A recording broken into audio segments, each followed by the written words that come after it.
a war going on. The books can't escape from the team. Call the morning steam. It's time to break, run for cover. That's gonna cover. That's gonna cash. Then we make the 100-yard dash to the window. I don't know what you thought. It's Ramon Scott running so hot. Sports make money and we make money with sports money every single day. NFL, NHL, NCAA. Stay away from the juice, we might play a parlay. It's the morning steam. What? Ramon Scott. Sports money. What? Wake your ass up and let's get to the money. Get to the money. You know how we do it.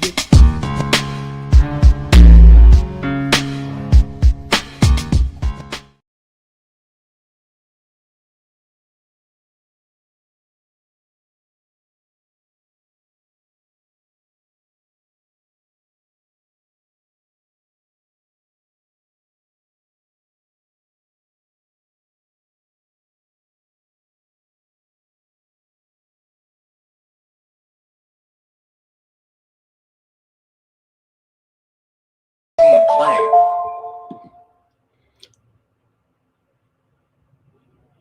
And a pleasant good morning to you coming from the sports betting capital of the world, Las Vegas. This is Ramon Scott, and welcome to the Morning Steam Show here for Thursday, January 15th. We're on the grind in NBA, NHL, college basketball today as we're ramping up here for our sports betting weekend. And guess what? There's been some golf here at the turn of the year, but officially, guess we're ready to roll here right now with the PGA today with the Sony Open out at Kapalua. So should be a great tournament. I've already sent out my plays out to free subscribers right now and the golfers that I like this week according to the odds.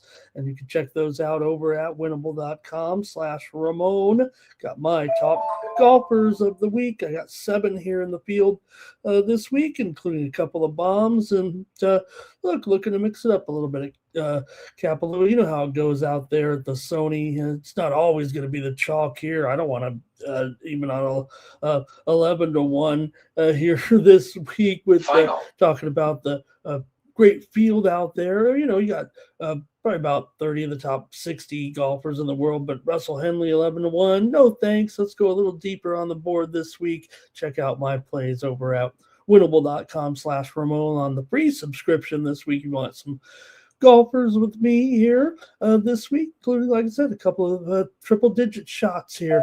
And again, I think on these, you want to kind of taper them down a little bit here for the first week, but also, you can go bigger, a little bit bigger on some of the chalkier plays that I gave out. I don't even know if it's I'd consider them chalky this week. Good luck this week at the PGA.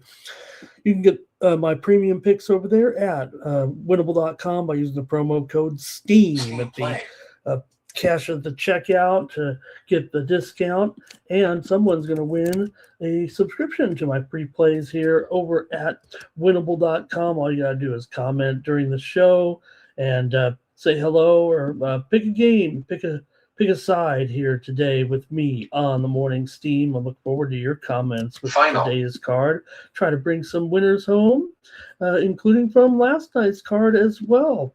And hope to see you at winnable.com. All right, let me see here. Let's get rolling a little bit with saying hello to everybody. Got a lot going on here right now. We got this great college basketball card. We got line moves. We got steam plays coming in right now, and we'll try to address some of those real quick. Let's take a look at some of the action here. Coming home right now off of the steam rolling in here this morning. That's why you're here to listen to the line moves a little bit with me. And we'll start off here with Cal Poly San Luis Obispo. They took some steam here just moments ago as we were coming on the air. You might have heard it back there in the background.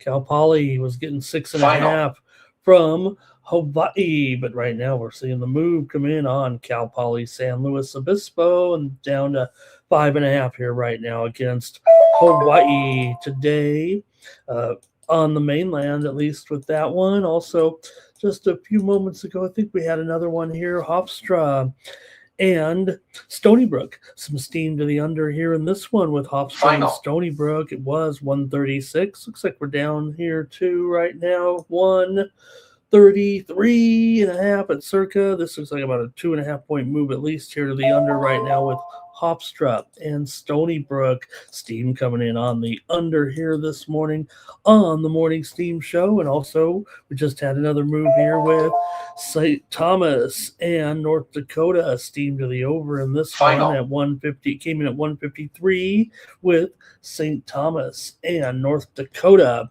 We're seeing the steam come in here on this one, and this one is moved here to 150. I want to get this one here. 152.5. Oh, this one got dummied up for sure. I mean, this one opened as high as 157. So let me just make sure of this one. Let me move on to another one here. I'll come back to that.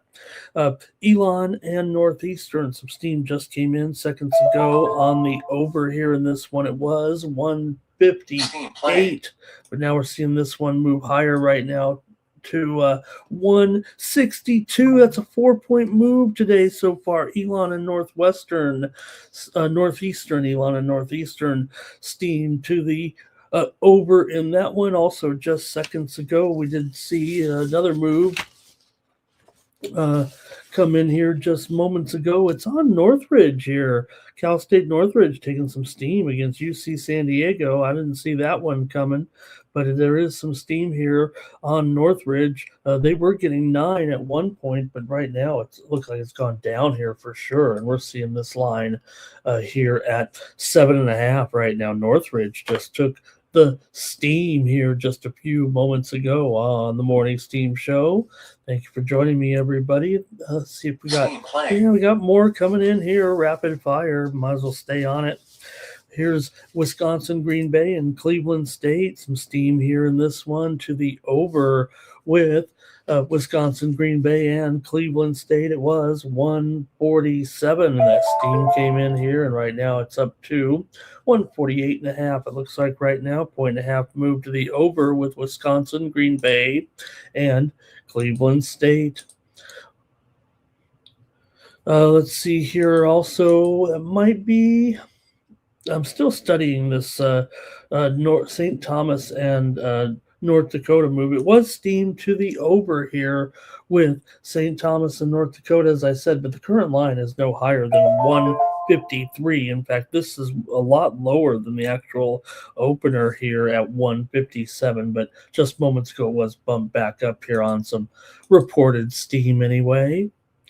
And also, another move here, let's see, Florida Atlantic took some steam here. That surprises me a little bit. The steam came in here on FAU in their matchup with Wichita State.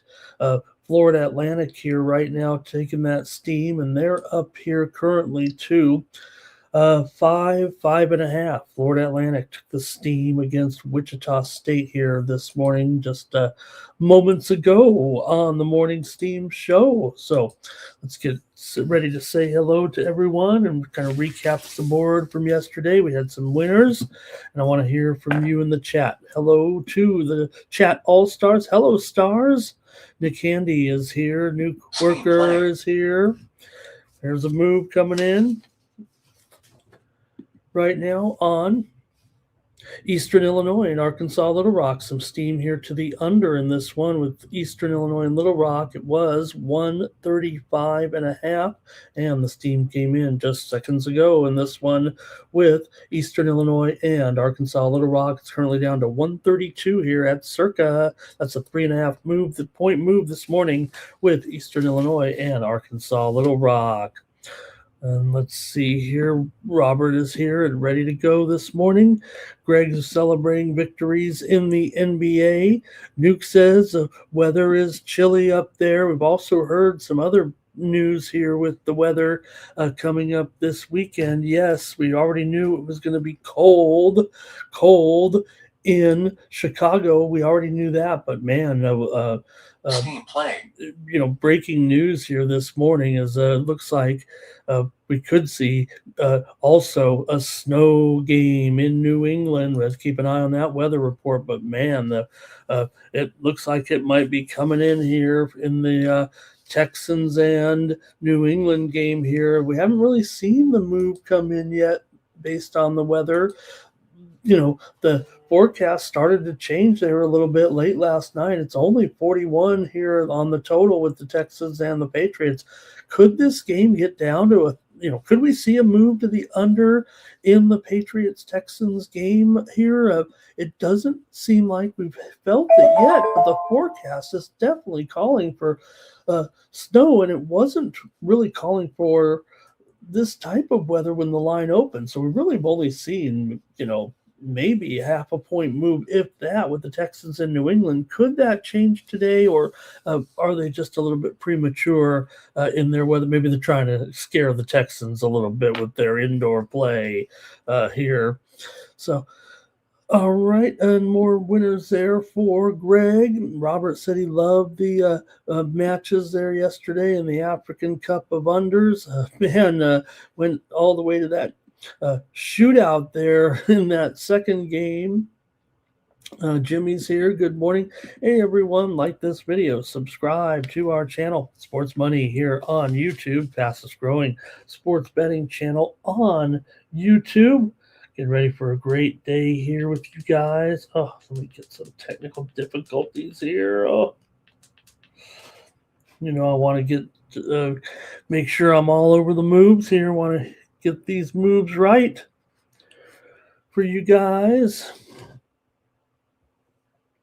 All right, let's see here. Greg says LSU's not very good.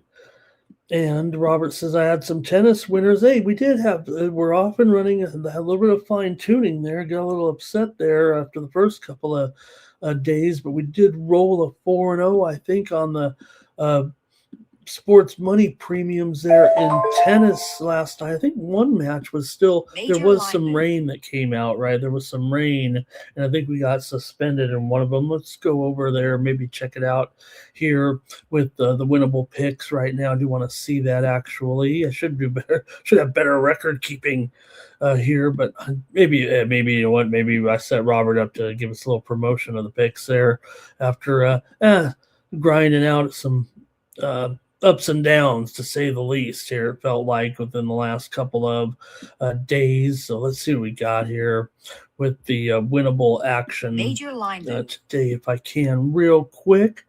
There we go. That looks better. That looks better here. Let's check out those plays here in the ATP for Wednesday. Okay, so I was watching that match. I thought I fell asleep, but maybe it was because it was a rain delay there. But I know Baez is winning, so that one got suspended because of the weather. We had Mboko over Madison Keys. Man, what can you say about Victoria Mboko right now? She took down Keys there big time in that match. It took 3, but for plus money dog there, we did have her on the game spread, but I'm just commenting on Mboko rising up here. Her ELO ranking right now, isn't it up here in the top 15 now, heading into the season here a little bit? We had Umber there over Shevchenko, and we had Schneider over Emma Navarro there. So yeah, thanks, Robert. We got some winners there, and there we had some losers too. Let's see what else we had there. College basketball was pretty good here yesterday as well. We had FIU plus the points against Kennesaw. There we had Sam Houston as a winner there over Jacksonville State. We had Holy Cross over there minus the points against Army. There's a loser in there somewhere. There's East Carolina plus the points. Pretty good day over at winnable.com. Make sure you're signed up to get all these winners. That looks like about a 6-3 day there with those college basketball premium pick selections. So check me out over at winnable.com. Let's keep it moving though. Enough about me. Want to hear more about you in the chat right now with Fernando. Good morning. He's ready for another day here. He's talking about that Senegal game there yesterday. And Greg talking about some of the ups and downs. And SF Niner says, it's time. Let's go. Can Fred Warner really get there? Hey, if anybody was talking about it, oops, let me, man, my big head here on the, there we go. There we go. Okay, talking about it there with Fred Warner here says SF Niner. I mean, hey, I was the one talking him up that he would be ready and available here maybe sooner than the championship game. So, Fred looking good, ready to go. Niners need Fred, man. If they could get Fred, that would be just huge, no doubt about it. Hey, a little bit of steam coming up in the background right now, and it is, let's see here, having a fun day here so far.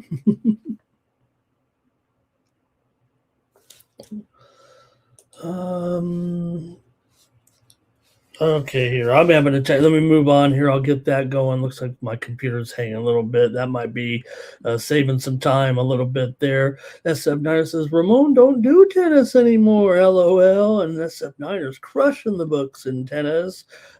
Greg said Kentucky had that big comeback. We took a look at some of the action there last night from college basketball for sure with some of those games here yesterday, right? All the action there. The Kentucky win over LSU, 75-74 yesterday. LSU led by 18 early in the second half, and Kentucky hit that short jumper there for the walk-off win there at the buzzer to get that one. And Kentucky beat LSU 75-74. LSU, they were 12-1 preseason, and they fall to 0-4 in conference play. I'm talking down. I had LSU in that game plus the points, so that was a winner. Oh, I'm sorry, on the show here, I had the under in that game at 149. That was still an under here yesterday. Texas over Vanderbilt gives Vanderbilt their first loss there. 80-64, Vanderbilt goes down for the first time this season. That's okay. Vandy still be fine this year. Going to lose some games in the SEC, but a pretty rough one there for Vandy. And yeah, we had Texas here on the Morning Steam Show. We did. Come on, everybody. Stanford over North Carolina. How about Buka Okori, 36 points, a Stanford freshman record. He also had 9 assists in the game there. Wow, what a performance for this freshman. Everyone's talking about him today. Big-time star, future star for sure, guard. But, man, he was filling it up there. And poor UNC, man, they've given up in their first 2 ACC road games, 97 and 95 points. Who's coaching these guys? Bill Belichick? SMU beat Virginia Tech 77-76 yesterday. Tech got the cover there. Boopy Miller hit that shot there at the end of the game. Boopy nailed that. It wasn't like your typical three-pointer, man. It was like a line drive, man. That thing went down, and an SMU got the win on a half-court shot in that one. Louisiana Tech and Middle Tennessee. Louisiana Tech trailed by 20 late in the first half. They won 59-58 there yesterday for the win. Also, Arizona beat Arizona State 89-82 in that one. It was the Wildcats kind of doing the job from inside in that game. They were really pouring it in for sure. They out-rebounded the Sun Devils as well. Arizona State got the money, though, in that game, it should be noted. And then another good one last night I thought was Ole Miss and their win yesterday over Georgia, 97-95. Georgia led by 4 with under a minute to play in regulation, but Ole Miss tied it up, and they scored on an offensive rebound with just 1 second left to get that victory there last night. Ole Miss got the win. A.J. Storr, 27 points for Ole Miss. He didn't even start, and he was kind of the hero there in that game. We also had some winners here on the Morning Steam Show yesterday with Missouri. We had them. Yeah, we had Missouri over Auburn yesterday here on the Morning Steam Show. We also brought home some Morning Steam wins with Missouri State and Western Kentucky game to go over yesterday. We had the over there in that one. Also, Morning Steam winner here yesterday on some late night action as well here, as we had the game between Pacific and Santa Clara. We had Santa Clara minus the points for a winner. Nevada and Utah State, that big one, Utah State won, did not cover, but we had the under as our winner here on the Morning Steam. We also had Duke yesterday for a winner here on the show, laying the points against Cal. So let's get some more steam going here right now, and it was just moments ago. UC Riverside just took some steam here in their matchup with Long Beach State. Riverside was getting 5.5 points. It just took the steam here right now a few moments ago, and it was now Riverside getting 4.5 here. Looks like just a 1-point move or so, but Riverside just took the steam moments ago here on the show. And let's see here. SF Niner City quieted all the Niner hater. One of these Niner fans, I mean, they don't even, it's like the Eagle fans. They just, I mean, I'm sitting here with a Niners ticket to win the Super Bowl, so I know SF Niner not talking to me. But all right, James Farm, good morning there. Greg says the Knicks. Oh man, he was talking about some of those losers in there. And let's see here. A personal account. Hello, he's here this morning. He just got ready to go with a little bit of steam here right now with Madison and Appalachian State. Seen some steam to the under here with James Madison and Appy State. It was 135.5. But right now we're seeing that steam come in, and we're quickly down here to 133.5. 2-point move here with James Madison and Appalachian State. Good morning to Steve Eleptirian in the chat here as well. Hey, Ken Mizrahi is here. He says, don't forget, it's not just the snow, it's sometimes the wind that can knock that ball around. I don't know. I remember a famous game. I don't know if you're old like I am, when the Raiders played the Patriots, and you get these warm weather teams in there. Nine Legacy, he says, hey, Stanford was already looking pretty good, and now with this hot young star here for them, man, playing pretty well. All right, I think I'm caught up and got all your comments in, so get ready to go here a little bit with the show. But hey, we did have some action as well in the NBA last night. Some winners here on the Morning Steam show yesterday. We brought home the Utah Jazz there yesterday in their game against the Chicago Bulls. We were on the Jazz on the Morning Steam yesterday. Chicago got the win, but Utah got the cover. Also, we had the Pelicans here on the show. Yeah, we had the Pelicans here on the Morning Steam show yesterday for a winner, 116-113 as an underdog yesterday. And we had the Knicks and the Kings game to go under as a Morning Steam winner yesterday. Is the Knicks turned the tables there, or the Kings turned the tables there a little bit on the Knicks.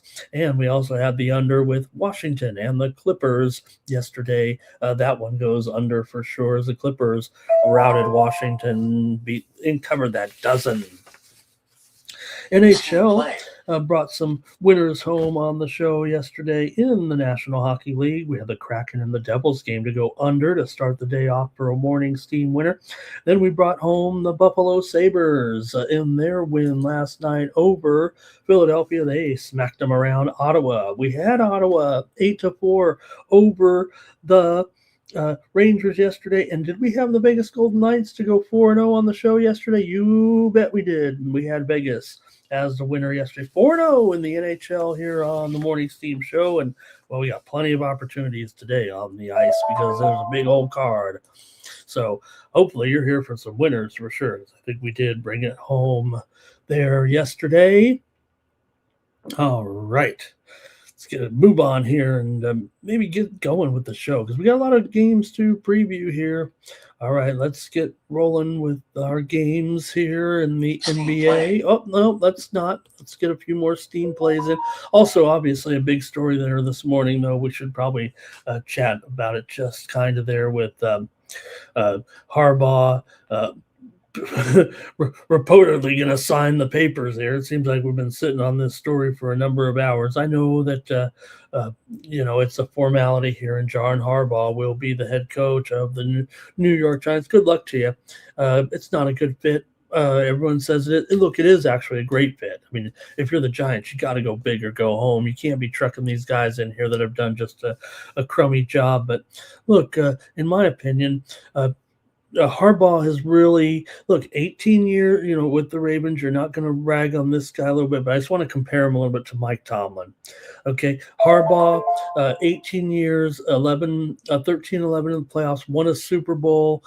Obviously, he's lost his fastball a little bit. If anything, we saw from this season there, can't even figure out what the strong points are of his team. So, to me, yes, he was sought after by a bunch of teams. Ravens still were making the playoffs 6 of the last 8 years, but never got anything going. And everyone said that this is, the best team, one of the best quarterbacks, should be able to lead these guys a little bit deeper. And really, they were just a big disappointment. Meanwhile, Mike Tomlin, now granted, I mean, his results are the same or even worse a little bit in the playoffs, right? Never got over the hump, but the Ravens had a bunch of talent, man, and great players. Pittsburgh, they kind of got it done with what Tomlin kind of has helped them to get a little bit, really, especially if you look at since Ben left, right? So, in 19 years, he went 8-12 in his playoff games. He won the Super Bowl, remember, in that second season when they beat 17 years ago, who Seattle, was it Seattle? Then he lost the Super Bowl 2 years after that, remember, against I'm trying to think right about it. Nonetheless, I mean, to me, my point is, he did more with less. And I think Tomlin is the guy you want to go after. And I don't want to see him go to the broadcast booth. Somebody should give this guy the bag, I think. I think a good team, I think Tomlin is the guy to take a team that is just on the cusp all the way to the Super Bowl. I think he's the guy you want to go after, not John Harbaugh. But hey, I'm just a guy here in a YouTube box. And, I know the Steelers have not looked good in the playoffs. They got blown out every time in these. But again, I just think the team wasn't as good as the Ravens here. And I think, they need to look at Tomlin here. Chargers fire their offensive coordinator, Greg Roman, as well, for my guy there. So, all right, let's get it rolling here. Enough of that. You guys don't want to hear that. Let's go. Let's talk about it here right now. Arizona, right. I keep forgetting that game. All I can think of Harrison running down the field with that ball there at the end of the first half, though, right? Great, Tomlin could go. I think that'd be a great move for Atlanta. I don't know if Atlanta's quite ready to go over the top, but I think he would help them tremendously. I don't know if that's the best one. Greg says Harbaugh will make the Giants better. Yeah, maybe I could make the Giants better, probably. I mean, who wouldn't make this Giants better if you have any kind of experience? But that's not the team. Good luck to them. If they prove it, come back here, let me know. Say, Ramon, when you said that they weren't ready to make a move, look, I don't think Dart is the any answer at all, to be honest. I hope he is. I think he's exciting, but I don't know if I see what everyone else sees in Jackson Dart. Maybe John Harbaugh does, and I'm rooting for him. Hey, football's better when the Giants are better. But okay, let me go to the games here. Nobody cares what I think. Let's get rolling with the NBA here today. And started off with the matchup between the Grizzlies taking on the Magic. We got to get this one in, man. The game is 4 hours away. We're in Germany today for this one with the Grizzlies and the Magic. Then they'll play, I believe, in London. I think this is the first time they've ever taken the teams and played in one city and then played another for the two games. Usually it's been in the same city here for the NBA Euro games this year, with Memphis taking on Orlando today here in Major line move. Berlin, Germany. This one's on Amazon Prime. And we'll get the show started with this one. I welcome your picks and your comments. Oh, I missed a steam move here, you guys, with Detroit and Northern Kentucky. Some steam to the under here in this one. It was 158.5, and we saw the steam come in here just moments ago, and it's down to 157 here with Detroit and Northern Kentucky, about a 1.5 point move to the under here in that one. Northern Kentucky, a 10-point favorite there over the Detroit Titans. Okay, let me get my. Oh, did I have one more? Sorry, you guys. I love getting this. steam out there in the college games. So, okay. I thought there was one that my screen was having some problems here, but I think I think we got them all. Okay, we got to go here. Okay, and oh yeah, thanks, Greg. That was also a big headline here. So we broke that news the other day, right, about Raiola, and immediately I was thinking about Moore. Remember, I said, "What now? What are they going to do?" I mean, you got Dylan Moore here. What is he going to decide? I mean, he probably should stay at Oregon, but is he really going to stay here with Raiola coming in? Who's better between those two? Obviously, Moore is the more regarded quarterback here. Well, Dylan Raiola said, "I'm out of here." I think that's what he said, right? Didn't Raiola hit the portal again? He's like, Moore's returning. What was I thinking? So just goes to show you what a cluster it is, right? What was Raiola thinking? Didn't he reach out to this guy and ask him what he was thinking or doing? Maybe just using it for a little bit of leverage. Hey, Oregon was going to pay me. So, all right, Nine Legacy does like darts prospects here. Fernando ready to go with the game. Hey, Idaho and Idaho State just took some steam. Man, we know Idaho dominates poor Idaho State, don't they?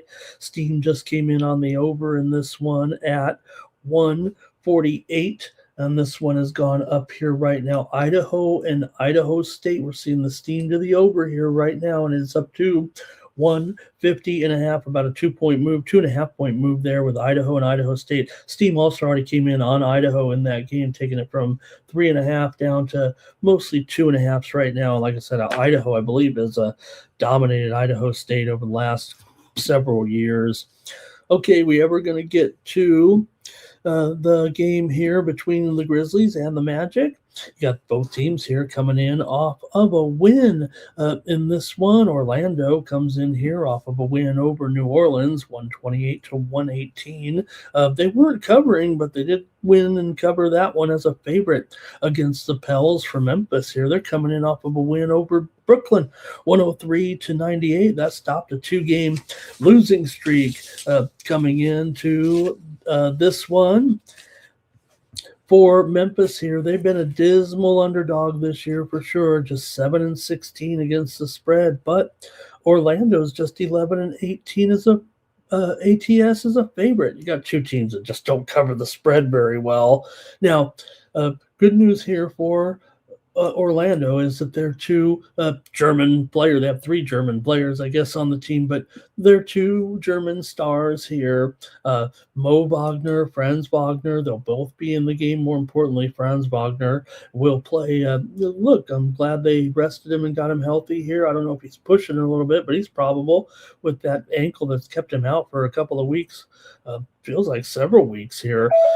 Actually, John Morant is out of this game with a calf injury. Morant's only made 18 starts here this season for Memphis. He announced the other day he wants to go to Miami. Hey, don't we all wish we could pick where we want to work? That's not how it works there. Maybe Ja will end up in Miami. What could go wrong with Ja Morant in Miami, right?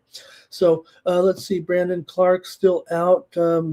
He has been out for a while. Oh, here we go. Orlando Castleton, he is out. Suggs is out as well. So the Magic missing a few other players here. A little Suggs certainly an important one there, but we all think that hey, Memphis is better without Ja Morant, and maybe they are. Let's see what you got here in this one with Memphis taking on Orlando here. I'll go to the chat and get your plays in this one and see what you have to say today as we get going with the NBA game from Berlin, Germany. I don't know. NBA is great to take on the road. They've got their own leagues in some of these places. I guess the NBA is really the best league, right? Robert's on the Grizzlies here. Fernando, though, took the match. Greg here has, I think, them right there. That's kind of right on the line there, right? Let's see here. And personal account says, Ja already bought a house. This guy's a genius. Why wouldn't you buy a house and then say you want to play somewhere? I'm sure this guy's got plenty of his money left. All right. Let's see. Your personal account said the Grizzlies do play better without Ja. Bain going up against the Magic, his old team there. Jordy says take Bain to score his points and take the Magic. Maybe they're on the money line. Magic, they've definitely struggled here a little bit. They've gone just 5-15 ATS in their last 20 games. I talked about, how they haven't really been doing a very good job, but they have gone under in 8 of their last 12 games coming in. Memphis is under in 15 of 23 games as an underdog here, and they've gone under in 4 of their last 5 games coming into this one. These teams have not played yet this season, but in this series, Orlando is 7-3 against the spread in the last 10 meetings between the two teams, and Memphis here has won 7 of the last 8 meetings between the two teams overall. So Memphis has usually been too big of a favorite, and Orlando's actually gotten the money in some of them. So Nine Legacy says that he writes it as a news headline here. Find out why teams don't play better with their star player, film at 11. Memphis should cover and the Magic can win. I think a close game. Greg likes a close game here between these two here. All right. I think I got to take the under in this one. We'll see. Maybe they will ball out here in Berlin, but I'm going to go ahead and try the under here at 229.5. Mike brought, I talked about yesterday going under, and I think in the 7 games yesterday, I think it went 4-3 to the under, maybe, but it might have been even a push there a little bit. Maybe it's 3-3-1. But Mikey mentioned it. I didn't even notice it. I go on these shows and I try to give out sides and totals. Just my opinion, right? Yeah, I want to get them all right. But I know you guys are out looking for picks, opinions. I research the games as best I can and, incorporate the trends and the line moves the way I see it. But Mikey pointed out a great stat about how these unders so far since the first of the year. It has been a massive under here so far. I think the way he pointed out was 64% so far. Or maybe it was even more. And I looked at my sheet and I go, wow, I'm on all 7 games under today, and I didn't even realize it. I'm on this show we're going under, that show we're going under. So I just have them written down. Sometimes I skip, looking at it. And I ended up on all unders there. It seemed apropos after he said that stat. It still was kind of a mixed bag there yesterday. I'm going under in this one, not because of that, but certainly an important stat there yesterday for Mikey. Mikey, if you're listening, type it in again, or maybe you can cover that again on the show. But man, that was wild how strong these unders have been in the NBA since the first of the year. All right. Let's see here. Grizzlies are better there with Triple J doing the running the show there more a little bit. Let's see. Barr here is on the Magic. Weedu says he's ready for hockey after because of me, maybe because of my picks. All right, that's it. I think for that one. Let's keep it moving here right now with our coverage here, and go next up.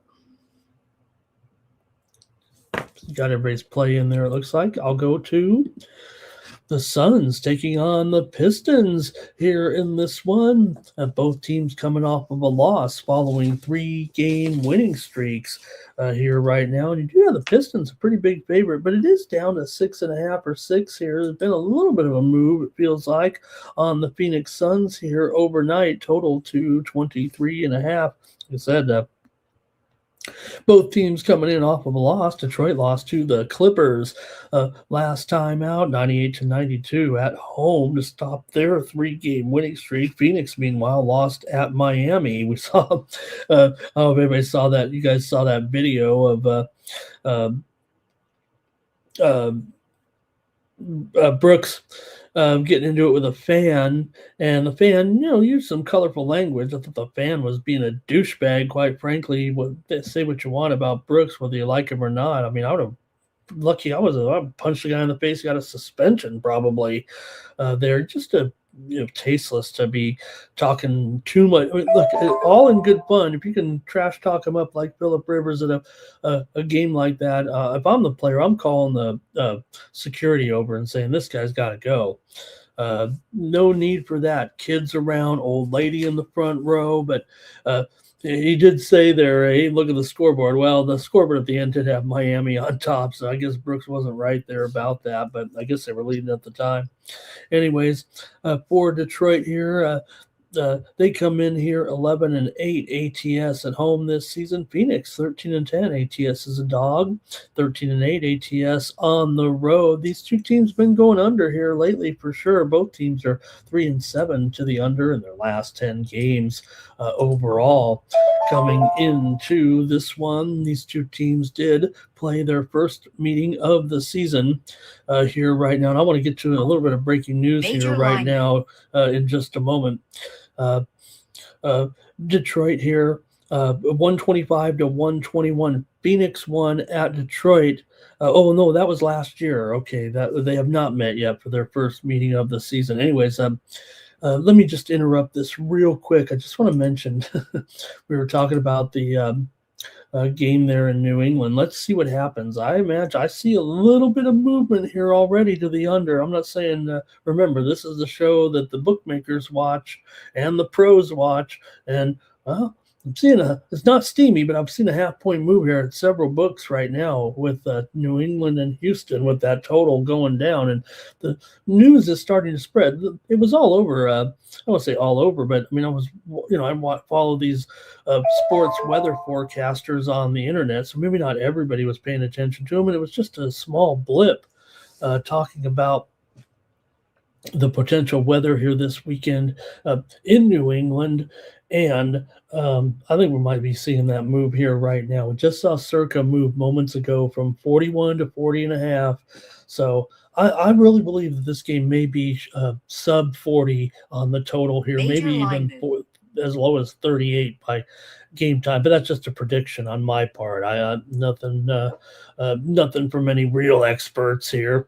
All right, Suns and Pistons here. We're still covering this one, and I want to hear from you in the chat with this game. You got Phoenix coming in here. They are 9-3 straight up in their last 12, 6-1 against the spread in their last 7 games. Phoenix has covered 4 out of the last 5 meetings between these two teams overall.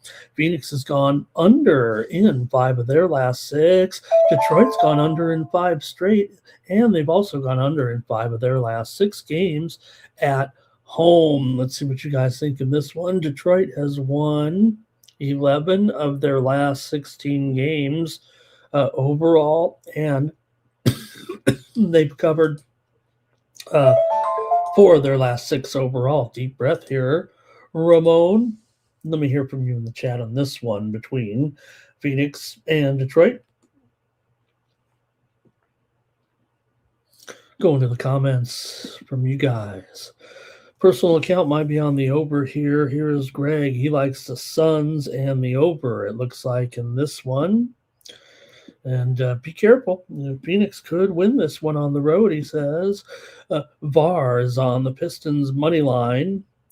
And what's this? Phoenix doesn't usually lose back-to-back. Man, what a year it's been for this Phoenix team. I mean, they have been one of the biggest surprises of the year and been pretty much money for bettors here as one of the best spread teams in the league. Hello to D-Money in the chat today. And let's see here. Fernando says lean to the under, even though it's gone up here a few points.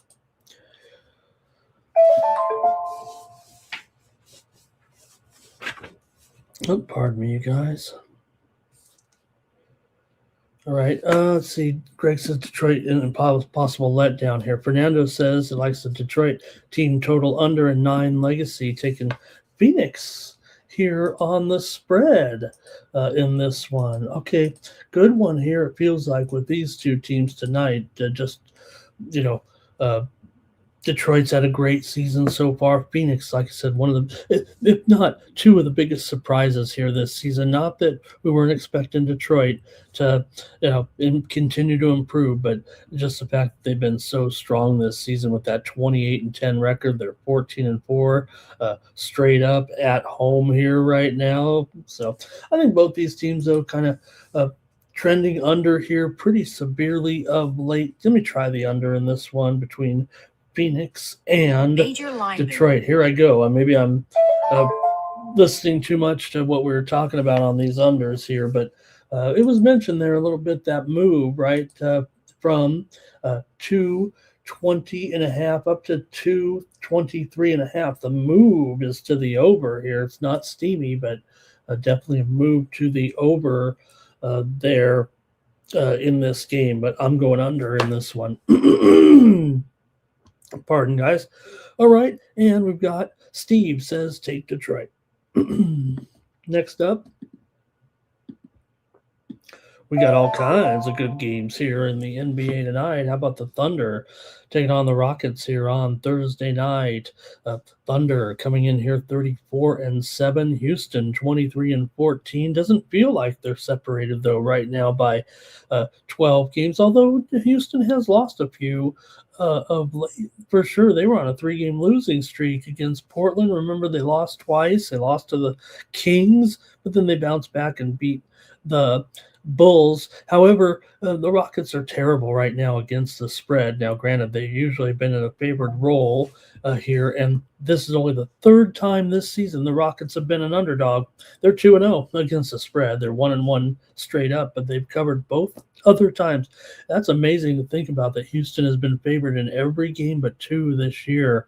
That is maybe a case of being overrated to a certain extent, right? But you know what? Their spread record isn't awful at 18-19 ATS. Oklahoma City, we've talked about it, pretty much average. When do they cover these games?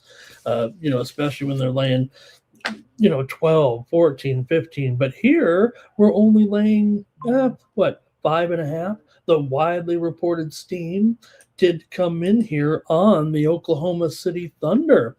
Here in this one has kind of driven this price up a little bit today. So look, the Thunder is great. Maybe this is one where they finally get off a little bit. Yes, Houston is struggling here, no doubt. Look at their spread record here in the last few games. It's pretty bad for sure. The Thunder the Rockets 0-6 against the spread in their last 6 games. They've lost 4 of their last 6 games, but Oklahoma City 8-2 straight up, but in their last 10, but 1-5 against the spread in their last 6 games. So they win, but they don't cover. And here you're talking about a Rockets team that never is an underdog, but when they have been, they covered both times.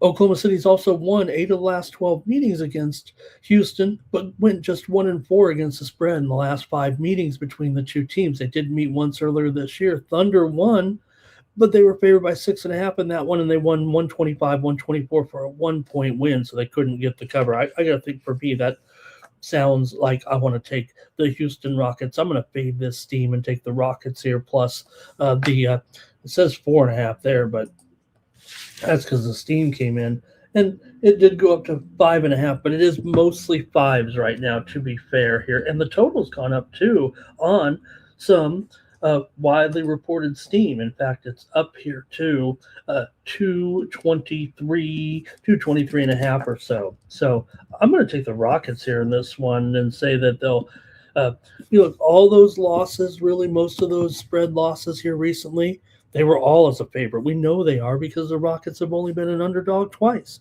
So I'm willing to kick that to the curb and take them as a dog here against OKC. As great as OKC has been, they definitely have given a little bit back here of late. They're on a 4-game winning streak, right? But 1-3 against the spread in those 4 games, and they haven't been covering spreads here, like we said, really.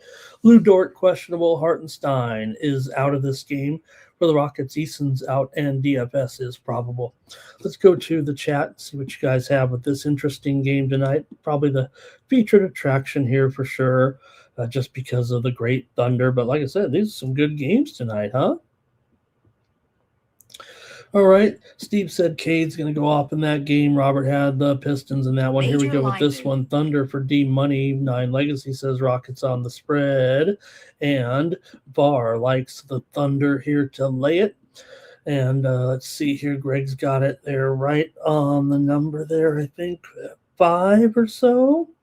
And 220, yeah, that's right on the spread. Bobby Mack on the Rockets here. D Money on the over tonight. Greg says Houston barely beat Chicago a few days ago. Take the Thunder in this one. We do. Hello, we do. Nice to see you there in the chat. Seth Dominus is here. He thinks the steam is connected to the market moves at the same time. You know they are. I think if that's what you're saying, I'm agreeing, and I'm telling you that's a fact.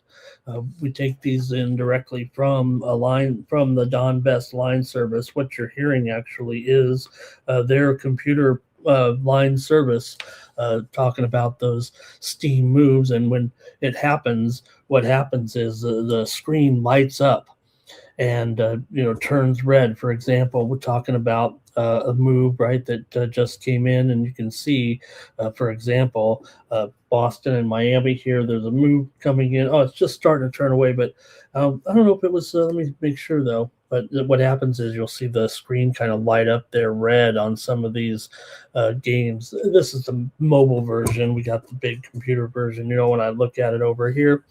Okay, Robert is a good call, Seth, though, there. Robert here on the over. Steve has OKC in the under. It's going both ways in the chat, it said.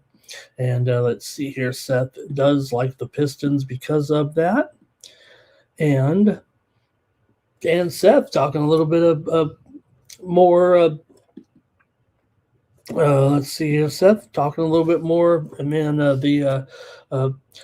crypto blowing. When we're on the air the last couple of days, crypto blowing up here. When we're on the air, maybe we just gotta stay on the air, buy the crypto, and then sell it and get off the air. All right. Let's go right now here. Oh, maybe he's talking about some different markets and I'm just blowing smoke. Okay, Celtics and Heat in this one with the Celtics on the road. They're up to about a 2-point favorite here right now in the total of 235. I just showed you the move that was coming in, but it really wasn't a steam move or anything. But still, you got the Celtics here on the road by 2 in this one against Miami here. Now, look, we've been okay with Miami, but they've lost 3 of 4 right now. Obviously, the Celtics are doing a great job here at this point. I know they've lost 3 of their last 4 as well. Lost at Indiana, lost at home to the Spurs. They did beat Toronto at home, and they lost to Denver. So a little bit of a rough run here. They're still 12-8 against the spread on the road. Miami's been a terrific cover team for sure. 13-7 ATS as a dog, 12-8 ATS at home here, but should be noted that this is a complete Boston series here right now. They've won 8 straight times at Miami. They've covered 7 of the last 8 meetings between the two teams as well. It's been Boston domination pretty much when these two teams meet here over the last couple of seasons. And Miami just 2-4 straight up in their last 6 games, but 7-3 against the spread. If you think that maybe it's a little bit fluky with that season series here right now, but no doubt for Boston, I mean, their prospects have gone up here with Jaylen Brown upgraded to probable here tonight with his 29.5 points per game scoring average. For Miami, Jaquez questionable, Davion Mitchell doubtful, Normie Powell probable, Larson probable, Jovic probable, and Hero probable. So they're getting all their players, almost all of them back here for Miami, and that should make for a pretty good game here tonight. But they'll have to overcome the dominance here. And look, all those games, probably most of them, probably included Jason Tatum in there. Maybe not all of them, but maybe could be a difference. He's always played well in that series. Boston here's won 14 of their last 20 games. Miami's gone over in 4 of their last 5 at home, but Boston's gone under in 4 of their last 5 on the road. In fact, Boston is 11-15 to the under as a favorite, 8-12 to the under on the road, but Miami 12-9 to the over as an underdog. So let's see what you got here in this one. Another good one. Great card here, wouldn't you say, on Thursday night? Not many junkies around here in these parts. Here tonight. A little bit of steam here real quick, and then I'll get to my pick and get to your picks as well. William and Mary taking the steam here against North Carolina A&T. William and Mary was a 12-point favorite, but they're moving higher here right now. William and Mary taking that steam, and they are Currently here at 13.5 right now. That's a 1.5 move on William and Mary. The Steam also came in on the under earlier in that game, drove it up from 160.5 to 162.5 right now. William and Mary took the Steam just moments ago, and over took the Steam overnight here. Let me go to the chat in this one before I comment on this game. All right. Here we go. Greg says Houston struggled against good teams. Royce O'Neal. Seth is getting a lot of ads here. Well, hey, man, you got to pay the host. I mean, if you guys aren't subscribing to the picks, we're gonna. All right. Let's see here. 9 Legacy, Miami Heat on the money line. Greg says the Indiana beat them. Miami should win here. He's got Miami winning this game as an underdog tonight. And personal accounts on the Heat here, it looks like. Greg says Indiana was a 7-point dog and beat Boston just 5 days ago in that matchup.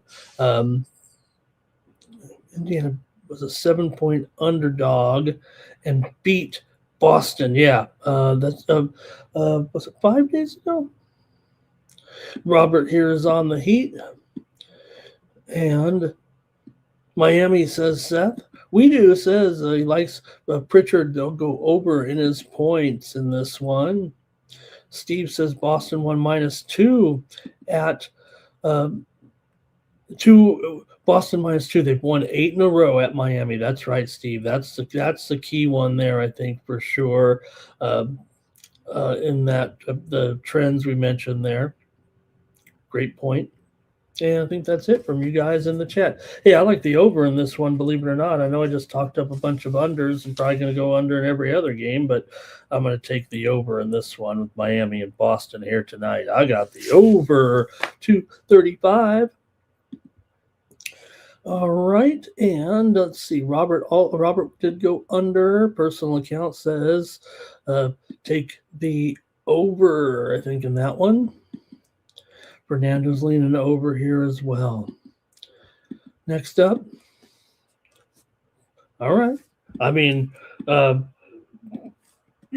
the Bucks have had a bad season, but this is another good game. Bucks and Spurs. You got the two big men here. Milwaukee coming off of a pair of losses. The Spurs are coming off of a pair of losses also right now. But, Milwaukee's still, goofing around. The one thing about all the talk about Giannis, I mean, hey, you aren't winning with this team. What makes you think you're going to go to some other team? You're going to just go to some contender here a little bit? Is that what you're going to do? I mean, why can't you roll with this team? You're such a leader. Yeah, maybe they don't have the guys. I get that. But, for all the talk, it doesn't feel like really is going anywhere. I mean, come on. This man is a fixture in Milwaukee. But nonetheless, let's talk about the game here. I got plenty of opinions, don't I? San Antonio might be down to about a 7.5-point favorite. Looks like it's moved down here to about 225.5 here in this one. There we go. Like I said, both teams here coming off a pair of losses. Spurs, losers to Minnesota and OKC in their last 2 games. But they are 3-1 against the spread in their last 4. Milwaukee, meanwhile, with back-to-back losses to Denver and to Minnesota. Remember, they were without Minnesota without Ant and Rudy, and they still ended up winning by 33 because Randall lit him up in that game. San Antonio comes in here with a 10-7 spread record at home. Milwaukee 18-22 ATS. Remember, they are 7-14 straight up as a dog. San Antonio 18-8 straight up as a favorite. Here coming into this one, Milwaukee has won 4 of the last 5 meetings between the two teams, but they've gone 3-11 against the spread in their last 14 games against San Antonio. San Antonio's lost 4 of their last 6. coming in. Talk about unders, man. These two teams. I mean, you got to think under. They're a combined 34 and 47 to the under here so far. Milwaukee's 7 and 14 to the under on the road. San Antonio's 10 and 16 to the under as a favorite. Milwaukee's gone under in 12 of their last 18. San Antonio's gone under in 7 straight. Not only that, 5 of the last 7 meetings between the two teams have gone under, including the meeting here last year. From the meeting here last year was an over, 144 to 118. I guess that was one of the 2 overs, but let me hear from you guys in the chat. In this one between the Bucks and the Spurs here tonight in San Antonio. Go to the chat and see what you guys have in this one. Go. All right. I think that might be a buck right there. That might be a buck. VAR here is on the over in this one. Robert's on the Bucks. 9 Legacy's on the Bucks. You guys are liking the Bucks here in this one tonight with those points. I'm going to just take the under here in this one. Give me the under. I got to take some more unders. Can't help what Mike was saying. I want to go under. But I do like the under in this one at 225.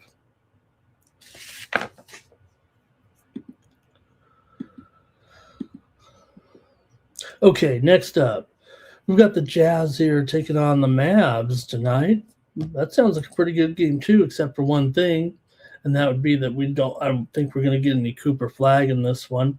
Although Dallas is now a 1 point or 1.5 point favorite, so maybe he could make this lineup.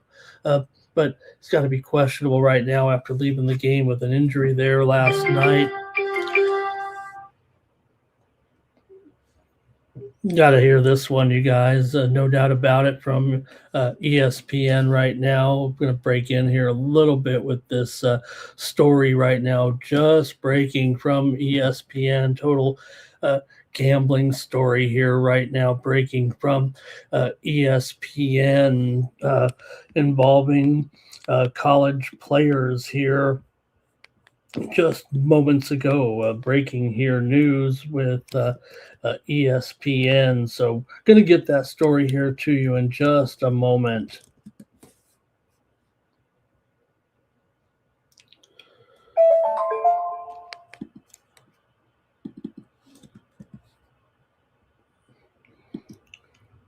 Stand by.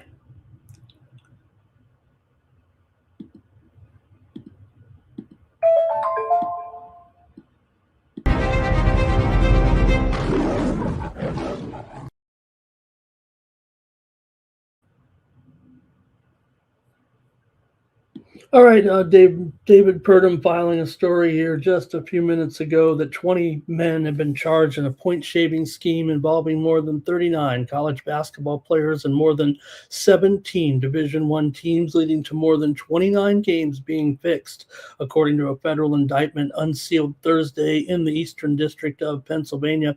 15 of the defendants played college ball during the 23-24 or 24-25 seasons, so the 2 seasons prior to this one, according to the indictment, although some of the players have played this season. 2 of the players named in the indictment, Sedquavius Hunter and DeQuavian Short, were sanctioned in November by the NCAA for their involvement in fixing those New Orleans Privateers games. At least 2 of the defendants were also charged in a federal indictment in the Eastern District of New York, centered on gambling schemes in the NBA. So that just in there. You can read the rest of the article for yourself on ESPN, but it is breaking news here right now. David Purdom, pretty much top sports betting reporter, I would think, in the world, breaking that news here momentarily. I got into a debate with a very famous guy on some of these shows here a couple of years ago. He tried to challenge me and said that Purdom, his stories are a joke and he can't be taken seriously. But I contended that I beg to differ. Anyway, the story coming out right now from Purdom says 20 players charged in a point-shaving scheme over the previous 2 seasons in the college basketball, not this season. All right, we're going to continue on here right now and get to the action here as we continue on with our NBA picks. Right now, I did go with the I got to get my pick in the Jazz game, right? That's where we left off.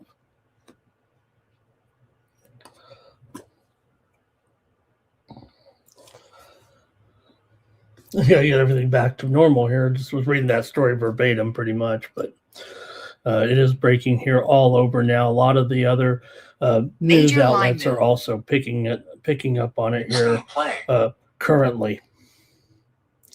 All right, some steam also coming here real quick with Cal, Santa Barbara, and Bakersfield. Some steam to the under in this West Coast game tonight. It was 148.5, but some steam coming in here right now on Santa Barbara and Bakersfield right now. And currently, we're seeing this one move to 146.5 at circa. A lot of the books are behind this one right now. If you like the under, hurry up.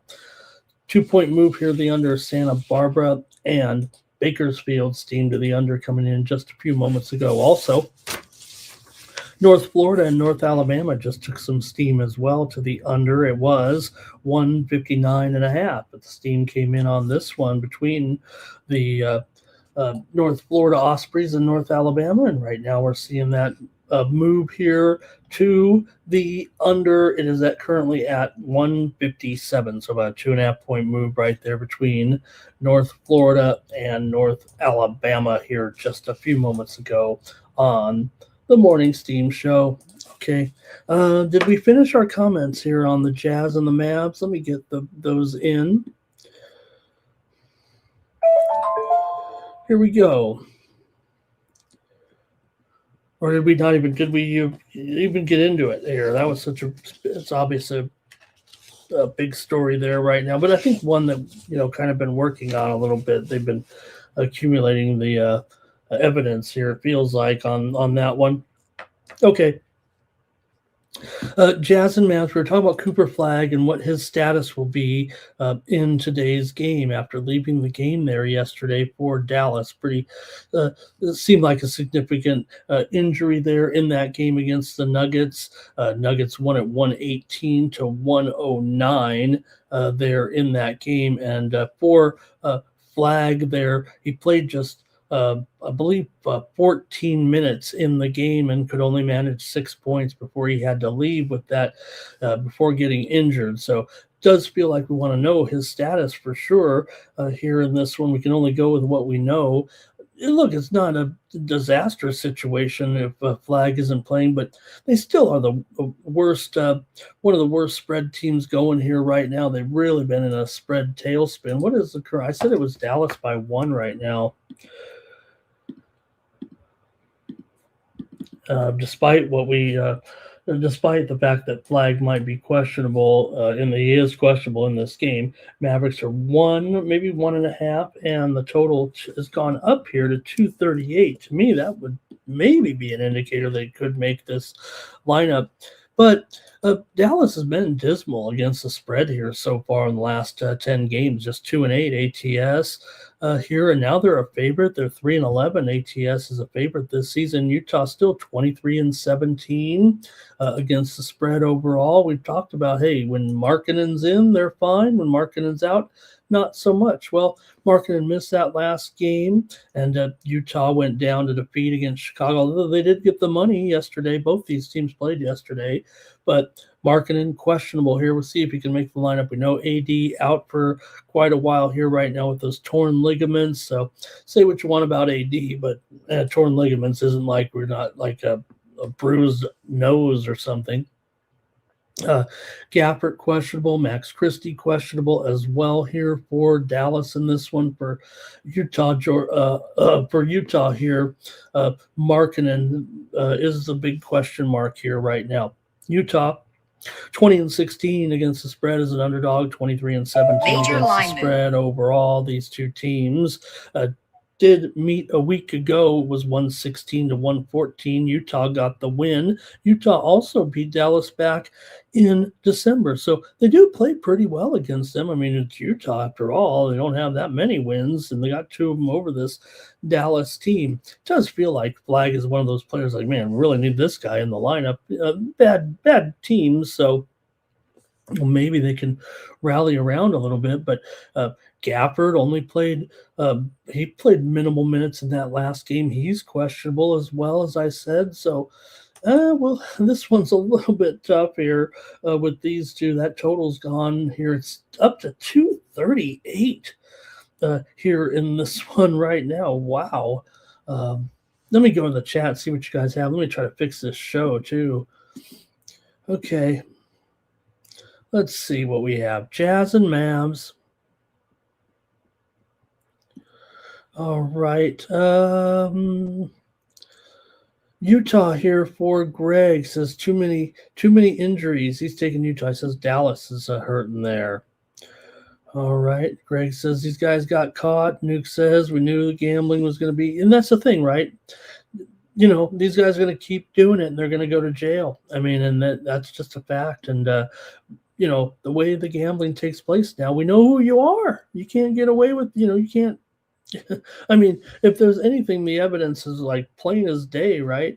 Nobody really truly, you know, like not, we do, you do, I do, because we're on the shows. We know about gambling, right? You guys know about gambling, but a lot of people are naive. They just think, hey, a casino's there to go get money. They don't realize that everything's all, especially in the days of computers. You know, the amazing thing, I'm telling some weird stories here now, but you ever go back in the day, you know, I know we got a old timer chat, if you will, with me hosting some of you guys in there. But you ever go back in the day and remember when they used to go to the horse races, and if you did like a pick 6 back in the day, it was just written on a piece of thing with a carbon paper, and you'd get one copy and they'd get a copy, and then at the end they'd have to look through them all. They didn't even do it on a computer. You know, and you had the winner, you brought it up to the team, you said, hey, I won. They'd go find it, match it up with the thing, and that's how it wasn't all computerized. Weird to think about it now. Hey, man, that wasn't a 2, it was a 7. You ever wonder why? You know, and it's not just a gambling thing, but you know how they always say, like, hey, man, what's up with your 7s with the line in the middle of it, right? When you do a 7 and then a dash, like across the 7. It's because you couldn't turn it into a 2, okay, on your pick 6 ticket. Personal accounts on the Jazz. Damon's on the Jazz. 9 Legacy's on the Jazz. A lot of people liking the Jazz.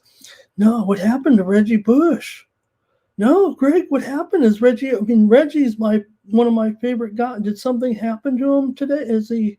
What happened? I got it. I mean, Reggie went. I mean, that's I have stories about Reggie Bush. I mean, that was a guy that I covered big time. I covered his first ever game when he rushed for 240 yards and 3 inches of mud. And I said, hey, to this sophomore, he looked pretty good there, guy. BYU there. Let's see here. Fernando on the over. And talking about Denver here a little bit. Okay. Robert's on Dallas. Weedu's on Dallas as well. Utah's going to win this one. They own them, says Greg. He says Utah owns these guys. Yeah, let me get into some of the stats actually here. Utah's 4-1 ATS against Dallas in the last 5 meetings. Utah's dropped 7 of their last 9 overall. They've covered 4 of their last 5. Dallas has lost 7 of 10 and gone just 2-8 against the spread here. So, you know, it does feel like Utah's covering a little bit better. Maybe they're playing a little bit better than Dallas even. And if you don't have tonight your superstar, can you really get it done? Man, this is going to be an awkward game, isn't it? Utah and Dallas have gone under in 7 of the last 8 meetings. I'm going to go under again here. Give me all the unders today, I guess, in this one. All right. And Greg talking about Donahue, but Donahue's no longer in jail, so all right. Fernando says, you know, if you just bet overs, you'll be just go up and fill it up. No one will ever question it, right? They used to say, bet on yourself, right? I got myself to go for 40 tonight. All right. And let's see, Seth and Andrew says, is Nurkic play? Oh, Greg says that they paid him at USC shaving point. Reggie never shaved points. I mean, we know that's, he's never been charged or that. No, Reggie's never had any gambling issues in his career. Now, he did get a free house. I know where his house is. I know where that house is. I know where he got that free house. Basically, Reggie had his Heisman Trophy taken away for impermissible payments. He was paid before you could legally get paid. That's what he got in trouble for. And now, after it's all erased, Reggie's got his Heisman back like he deserved, and it's all behind us now. Okay, let's go to the next one.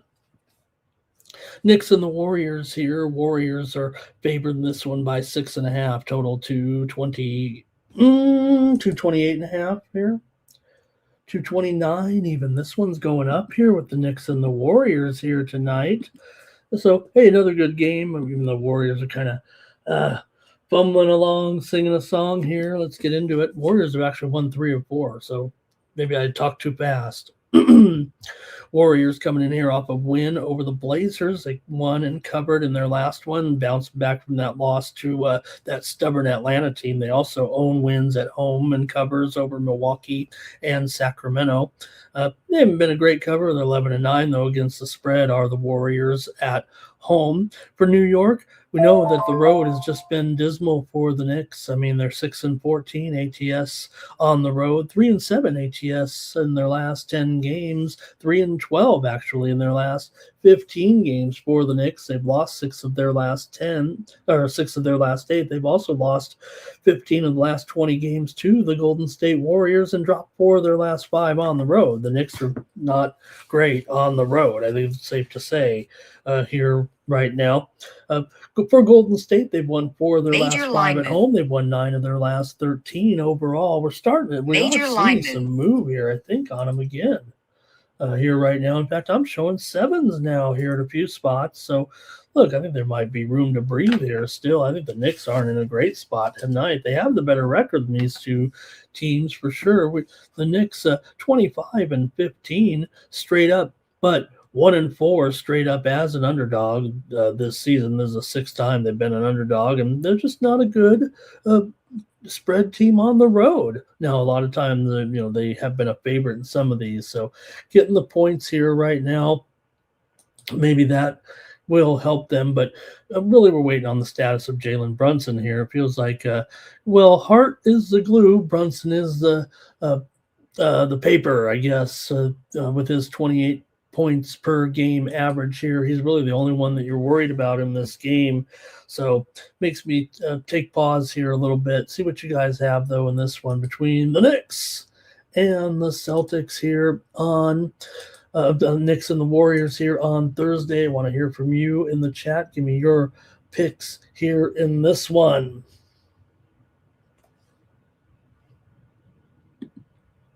Here we go. What is wrong with the Knicks, says Andrew. Seth is on the Knicks here. And Greg said, what happened to Reggie? He was on that dude on the Saints. Hey, he had a pretty good career, didn't he?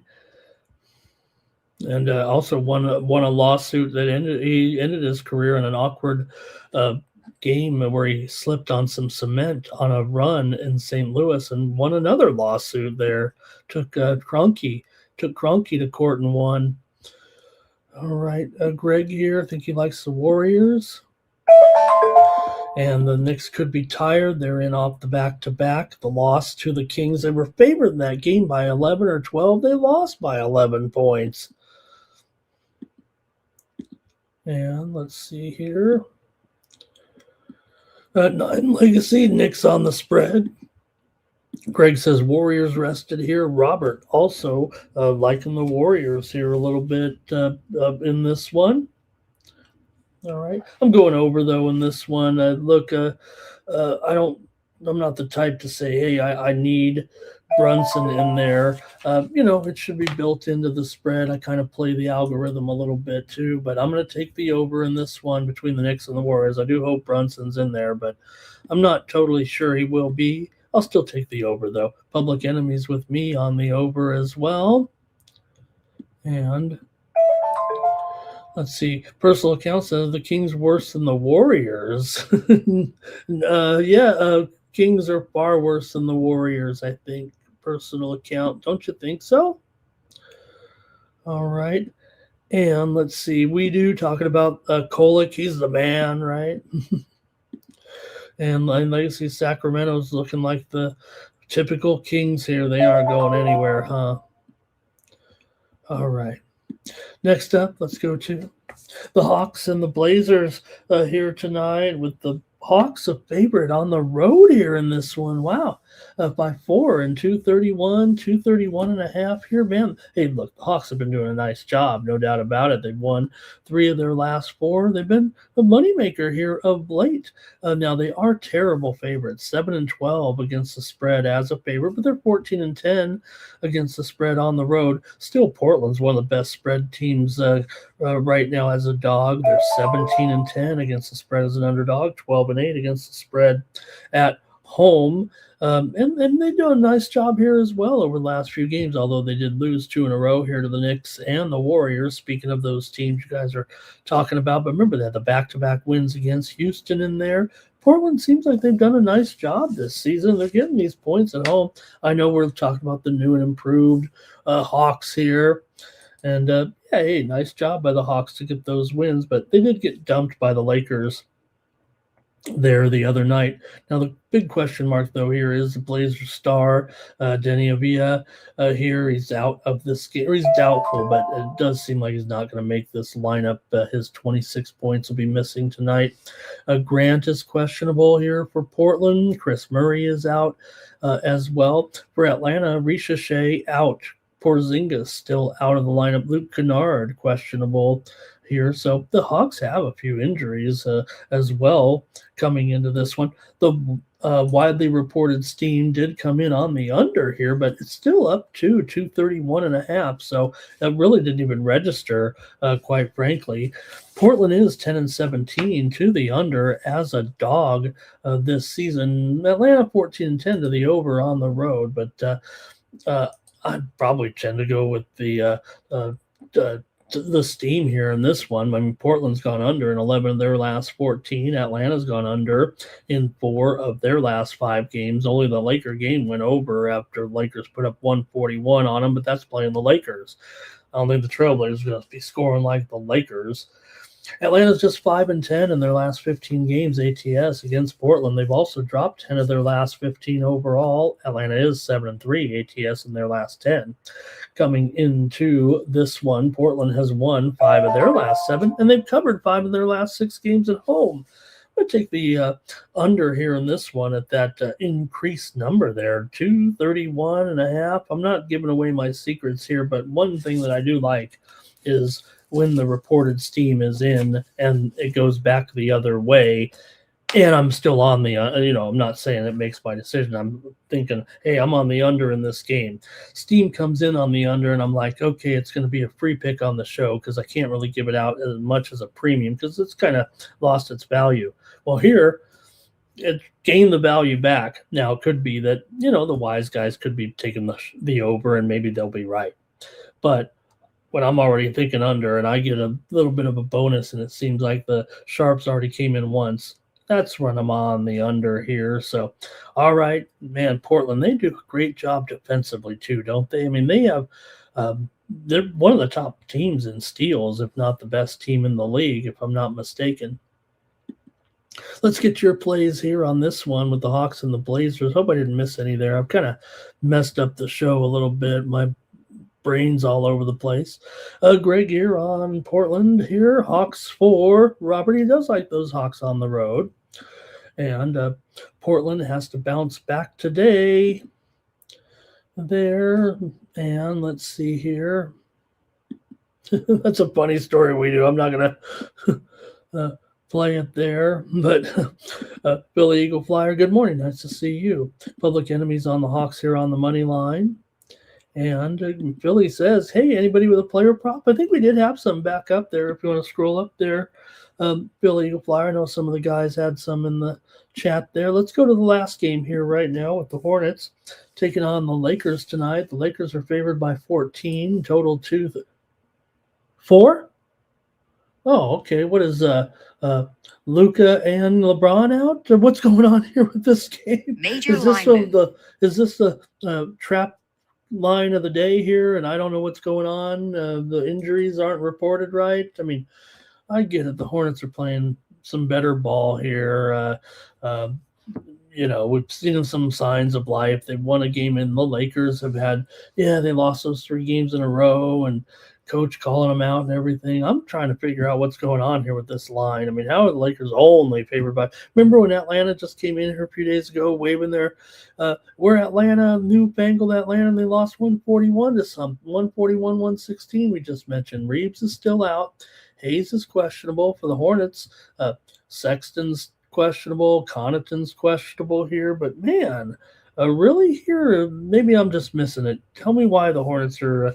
If they're only 4-point dogs, they're probably gonna win this game. I guess I'm just missing it here. I think we just read the injuries as well. Lakers aren't a terrible cover. I mean, they're 12-10. ATS is a favorite. We know that pretty solid at home, 11-7 straight up, 16-6 straight up as a favorite. Charlotte, terrible on the road, 7-14 straight up, 11-22 as a dog. I know they're getting 4, but you gotta, if that's close enough, I gotta look at the money, how bad this team is.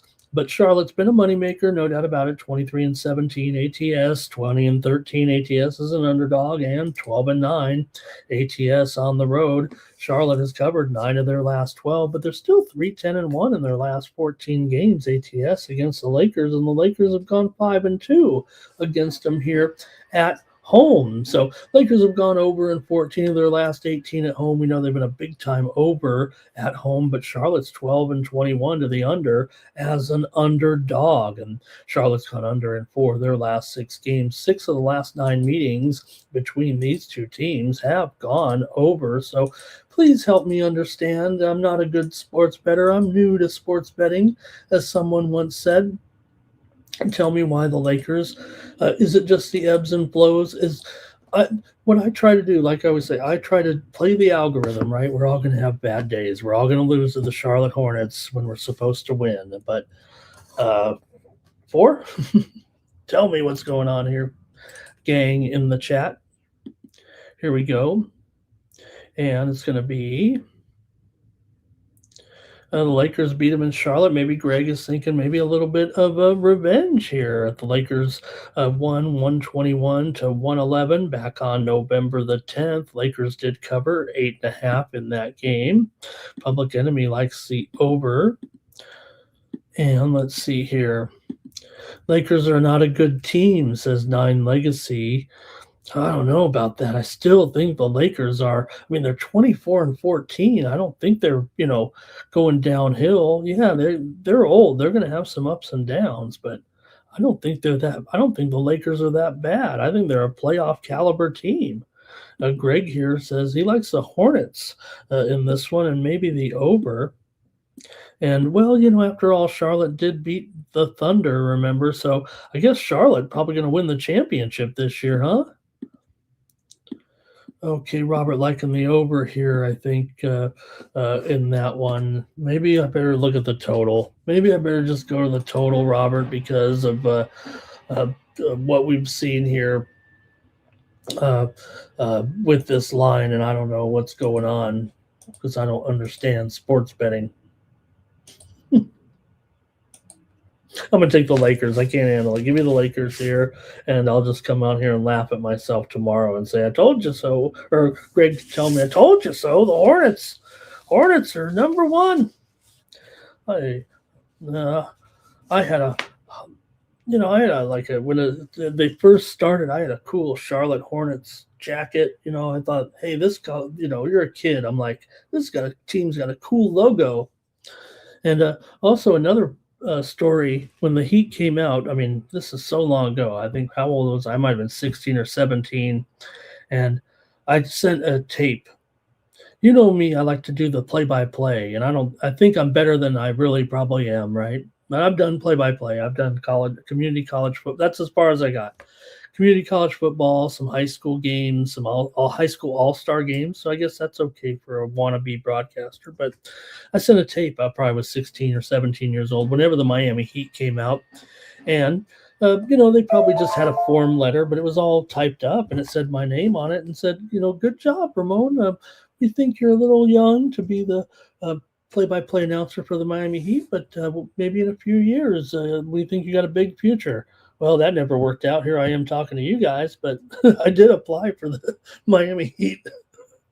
Send them a little. I mean, it was a cassette tape, right? I mean, we're talking, that was how they did it back then, or how I did it. Okay. Let's see here. Charlotte messes around and gets a win. Fernando says Lakers team total over. I want to say hello and welcome to Dave Laughlin in the chat. Really good to have you, Dave. I think you've stopped by and met us before, but don't see you too much here in the chat all-stars. But nice to have you there. Maybe we do. Maybe it's a problem. Maybe LaRavia is going to get injured, says we do, right? That's another guy that's been hot, too. Muggsy Bogues, right? I mean, come on. He's, basic 5'4", dunking the ball there. It was 88, 9 Legacy says, when the Heat came out, right? It was the Heat and the Hornets came out the same. They were the same year, right? Heat and the Hornets. And then remember the Charlotte Hornets moved to New Orleans. They were the New Orleans Hornets. And then the owner said, hey, we're going to bring the Charlotte Hornets back. And they made New Orleans change their name, which is probably appropriate anyways. I like New Orleans Pelicans, even though it's kind of a pelican. Anthony Davis should be the mascot. All right, that's it for the NBA. I'm being all goofy today. Let's go to college ball. We've got a good card here. Let's get started right away. Top of the board here, 6 p.m. Eastern, 3 p.m. Pacific, with New Mexico State Aggies on the road taking on the Liberty Flames here on Thursday. Got Liberty here favored by 9.5. Total here 142.5. Got to change that line. It's definitely 9.5 here with Liberty favored at home.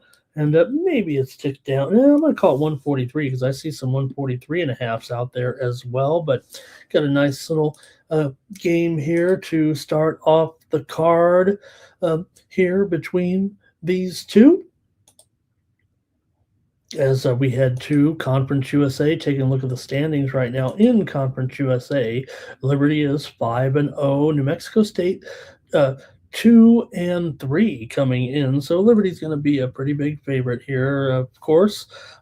New Mexico State comes in 9-6. Liberty's 13-3. Liberty is on a winning streak here right now coming in. They own recent wins here over Sam Houston.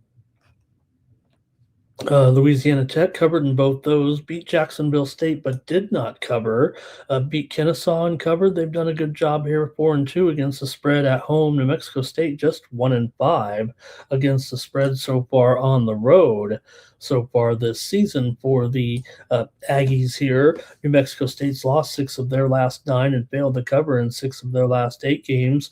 Coming in, they have gone over in 6 of their last 8, including 4 of their last 5 games on the road. For Liberty here, they have won 7 straight games right now. They're also 8-0 at home.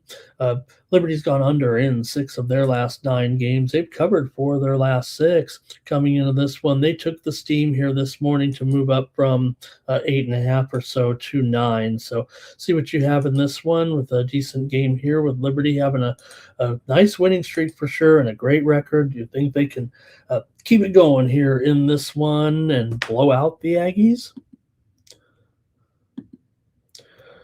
And let's see here. Yeah, Dale Curry. Trying to think of some other. Remember, Kobe was on the Hornets. Remember, he was traded for Vlade Divac, and I remember I went talking about these stories and want to be sportscaster. So I was at sportscaster camp, and I to a fake broadcast. They're doing it for like the camp counselors or instructors. And Vlade was coming in playing his first summer league game at Gersten Pavilion, and I did a little fake had microphones and everything, but at Vlade's first game, I remember seeing him stretch, and I'm like, look at this guy. He looks like he's pretty good. Now, Vlade wasn't the best player, but he certainly, turned out to be okay. He eventually got traded for Kobe. I guess that's pretty good. He was no Kobe. Different player, obviously. Okay. Oh man, I'm having a great time. Dave says Lakers getting some players back. And I think they're pretty healthy. I think what you're saying there. Remember, they had to change the Charlotte to the Bobcats. That was a bad idea, right? Nine Legacy, you're right about that. Forgot about that. Glenn Rice, he could fill it up, the former Michigan star.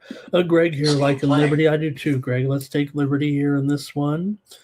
Some steam coming here out right now with Towson taking the steam here against Charleston. Towson was a 1-point favorite. They're up to 2 or 2.5 right now. Towson taking the steam right now.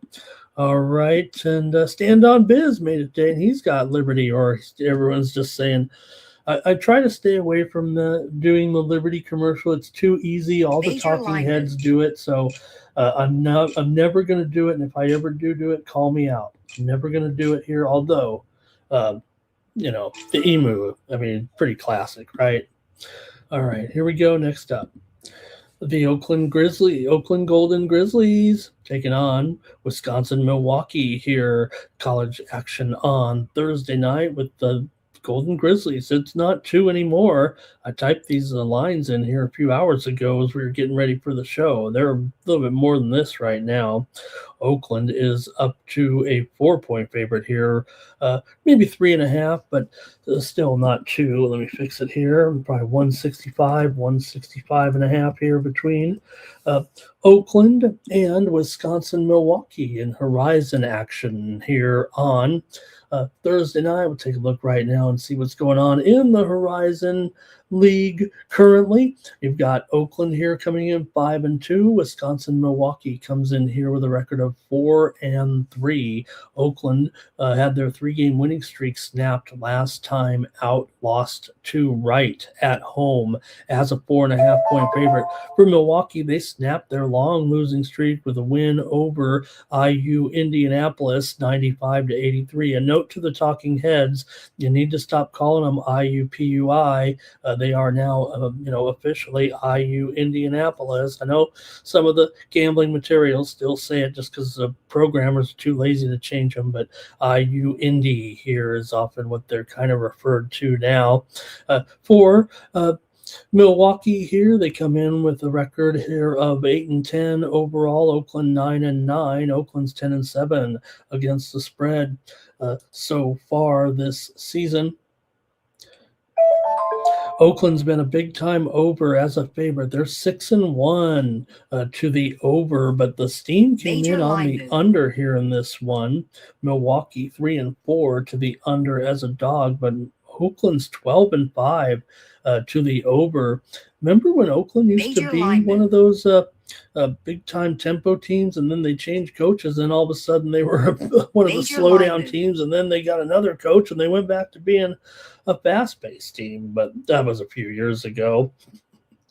Let's see what you guys have in this one. Oakland taking on Milwaukee. I'll go to the chat here. If I could just stop talking about every dumb subject, we could get these shows done in 90 minutes probably. But let's hear from you in this one. I think Oakland is going to take them down here actually on the road. A little bit hesitant to want to lay 3.5, but I'm going to take the Oakland Golden Grizzlies minus 3.5 here. They did take the steam. I'm going to chase the steam here and lay it with Oakland on the road minus 3.5 in this one. Let's go to the chat here right now. And let's see. Stand on Biz. Stand on Biz is gonna not say the Liberty Bibberty because I said not to. You keep doing it, Stand On. I love the emu. All right. Del Curry's actually a Charlotte legend, right? Greg says 85-80 Oakland here. Good morning to AOD in the chat. We talked Pistons basketball earlier. Hello to Andrew K as well. And remember when Oakland had that run? Okay, I think that's it from you guys. I'll take Oakland and 9 Legacy Oakland on the spread, and Bobby Morris on the spread as well against IU Indianapolis. How about it? Okay, next up, let's go to the added board here for another 7 o'clock game, and just want to check in here with a couple of teams with Queens. The Royals taking on the Eagles of Florida Gulf Coast. Florida Gulf Coast Credit Union here in a 4 o'clock game here. You have Gulf Coast there, and this talk about the move coming in, right? Gulf Coast is now the favorite. This is a big move, so worth talking about here. Maybe Queens didn't get up to 3.5. But they were at least a 2-point favorite. I thought I had them at 3.5, but I got to put Gulf Coast the favorite here now. I mean, they're clearly the favorite in this game. In fact, they're favored here by 1.5. Mostly there's some 2s out there, and 168.5. So definitely the move has come in here on Gulf Coast in this matchup. The thing was, again, I mean, Queens was the one that took the original early steam here, actually, and that's what drove it up originally to 3.5, like I said. But clearly, Gulf Coast has been taking a majority of the action here right now. In fact, like I said, they moved to 2 or 2.5, and then back here to 1.5 or 2 again. So this one's been kind of crazy. Actually, here for Gulf Coast, they come in here 7 and 10 right now. Queens College is on the winning streak here. They're the ones that are on a 4-game winning streak coming in to this one. Right now, Queens is 4-0, tied atop the A-Sun with Austin P. Both teams 4-0 coming in. Gulf Coast is just 1-3 right now. You might want to check the injury report here and see what's going on. But it looks like a clean injury report here too. So look, Konecki, he's a great player here for Florida Gulf Coast for sure. You got a, kind of a player of the year candidate. And Queens, they're kind of a more cohesive unit, actually, that really just gets it done with teamwork. They're coming off the 4 consecutive wins here in conference play: Eastern Kentucky, Bellarmine, Jacksonville, and North Florida. They are just 3-7 against the spread on the road, 2-6 against the spread as an underdog, but Gulf Coast is one of the worst spread teams in the nation. They're 4-11 ATS, 2-7 ATS is a favorite, which they are now, 2-6 ATS at home. I got to take Queens here. If Gulf Coast wins, good on you. Give me Queens College here. Give me the Royals on the road plus 1.5 in this one. See if you guys have a comment on this game here. I said Queens undefeated atop the standings here. What's going on? Okay, let's see here. That's right, the Candyman can. He mixes it with love and makes the world taste good.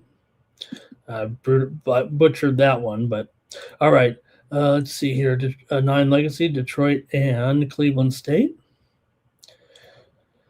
And we lost when they took Queens against Purdue. But look, I mean, hey, we're all we're in the conference games here right now. Greg likes Gulf Coast to win, and Greg Gibson might be AI. He might be AI there.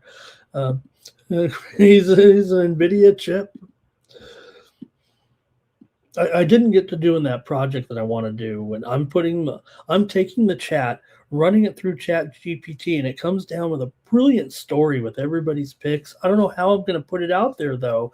I don't really have I want to make content out of it, like a little story, so that all the viewers of the show can go back and see what everybody was on later in the day, and you don't have to write it down or worry about it. It's all laid out there in a story. But we don't have a website or anything like that I can put it on. I could put it on X. I'm trying to come up with a solution how I can get this information to the viewers of the Morning Steam channel, because it looks very, very cool the way I did it, and what the AI did to it. And stand on, right? It's all about the prompts. Stand on, right? All right, Queens here for 9 Legacy. And anything in North Carolina, he says, because basketball is a religion in North Carolina. All right, and Seth, he's the king of data mining, so it is a great idea. Personal account, not because it's mine, but if you saw it, you guys, this is what we want to do and have it where we can go back and refer to it here, but just don't have a place kind of to put it. I don't have a Discord. I mean, I need Mike's help just to get on the air here on these channels. I don't even have my own channel. I mean, I got a channel for my high school coverage, but that's a little different. I don't have a gambling channel. I rely on. I'm so thankful for Mike and Jeff to get these, get me all hooked up here, and the other channels that I'm on too. Okay, man, this is a long show. Let's keep moving.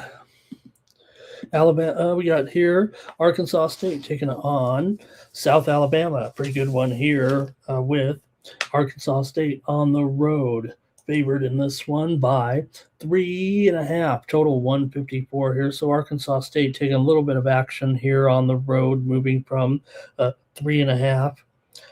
Here, the steam came in on the under in this game. It was as high as 155.5. Arkansas State comes in here 12-5. They've won 2 in a row. South Alabama comes in here off of a win as well. They're 12-5. South Alabama beat Georgia Southern last time out at home by 16. It's just a 1.5 point favorite. They lost to Troy, beat ULL, lost to Texas State, beat Monroe for Arkansas State. Here in this one, Arkansas State, they come in 4-1 in conference play. South Alabama's 3-2. Arkansas State with back-to-back wins over Troy. That was their first loss of the season, Troy. They're actually in first place at 5-1. Arkansas State just half a game back. They also beat Texas Tech last time out at home, 83-82, but they were laying 11.5 in that one. So, USA is 4-1 against the spread at home. Arkansas State 8-3 against the spread as a favorite so far this season. That's pretty good there. But it does seem like the Sharps are kind of on Arkansas State here in this one. I just don't know if I can be, because I love the fact that Arkansas State has done it here time and time again as a favorite here. I know they're on the road. They're just 5-4 ATS on the road. And USA is 2-4, though, against the spread at home. So actually, Arkansas State is 7-4 ATS as a favorite. I got one wrong. One wrong there just a little bit. But all right, I'm going to take Arkansas State in this one. Give me the Red Wolves on the road here. I know the Sharps are on South Alabama, and I'll just take my lumps here in this one, but I'm going to take Arkansas State. Here we go. Weedu says you put the teams in a hat and make a new conference. I used to do that all the time as a kid. I'd make my own conferences. All right. Let's see here. D-Money says he's going to do it with the USA. He's in Mobile.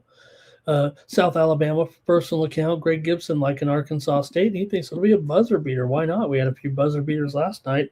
Here's Robert on the over in this one. The steam did come in on the under here, but really didn't move that much. Like I said,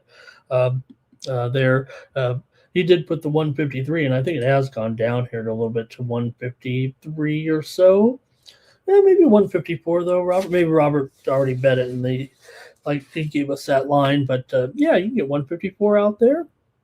I'm going to go with Arkansas State. All right, let's continue on here. We got mid-major Thursday here. So, look, we're looking at a lot of these games. Remember, like I said, when we get to March Madness, everyone will be wondering about these teams. We'll have at least talked about them a few times on the show, so you guys will be ready to go. Even if you're not with me on those days, you'll be ready to make the picks, right? All right, let's take a look. Let's go to the WAC here. You know, it's funny. You think about the WAC. They've kind of surpassed the Big West Conference right now with some of these good teams. Now Cal Baptist is 12-6 straight up, but just 2-3 in conference play. For Abilene Christian here, they're 2-2 in conference play and 10-7 overall coming into this one. Braden Hubbard and Abilene Christian here taking on Dominique Daniels and Cal Baptist. Pretty good game out here in this matchup. Take a look here with Abilene at home favored by 2, and the total in this one 137. Cal Baptist has gone just 2-5 against the spread in their last 7 games, but they've won here. Like I said, coming in here with a pretty good record right now. Also, Cal Baptist 4-1 against the spread in their last 5 meetings against ACU. Abilene comes in here with a 7-1 record at home so far this season. Abilene's gone over in 8 straight games coming in, but man, we've seen some defense, it feels like, here. Let's see what you guys have in this one between CBU and ACU here. Cal Baptist has won 2 straight with wins over Utah Tech and Southern Indiana, but they're 6-12 to the under so far this season. I know ACU's been an over here for sure. They're 9-1 to the over in their last 10 here overall as well. 5 of the last 6 games for Abilene in conference have gone over. And let's see what you got. That dates back to last year, though. Let's see what you guys have in this one. CBU is just struggling here against the spread for the most part, but 6-4 against the spread on the road so far this season. All right, here we go. Robert Lycan, Abilene. And Greg says, remember that when Bryce Drew hit that shot? 9 Legacy says Arkansas State on the spread and Cal Baptist on the money line. Here's Damian like an D-Money like an ACU here. Greg has CBU to win this one. Looks like in an upset here. No, ACU did take the steam here in this game right now. The line currently sitting at 2.5 and 139. Here in this one. And let's see here. We do kind of liken Cal Baptist on the overs. They're going over as a road dog for the most part, but still 3-7 in their last 10. So I'd have a chance to still roll like under here, I think, but I'm going to take ACU with my man Robert here in this one. I got to lay 2.5, but give me Abilene Christian in this one. All right, next up, we're getting through it here. Good game here, maybe the best game of the day, I think, with these mid-majors. Kind of tough to kind of weed them out and weed-do them out and figure out which ones are the best, but this one seemed pretty good. Wichita State taking on Florida Atlantic here in a big game at 9 Eastern and 6 Pacific time. You got Wichita coming in here 10-7. FAU coming in here 11-6. FAU has won 2 in a row here right now coming into this one. Standings currently in the American, you've got Florida Atlantic at 3-1, Wichita State 2-2 here right now. This is the only game in the American here tonight. Got Kenyon Giles and the Shockers here on the road and getting the points. I think it's a little higher than 4 right now. I'm showing the line here in this one currently at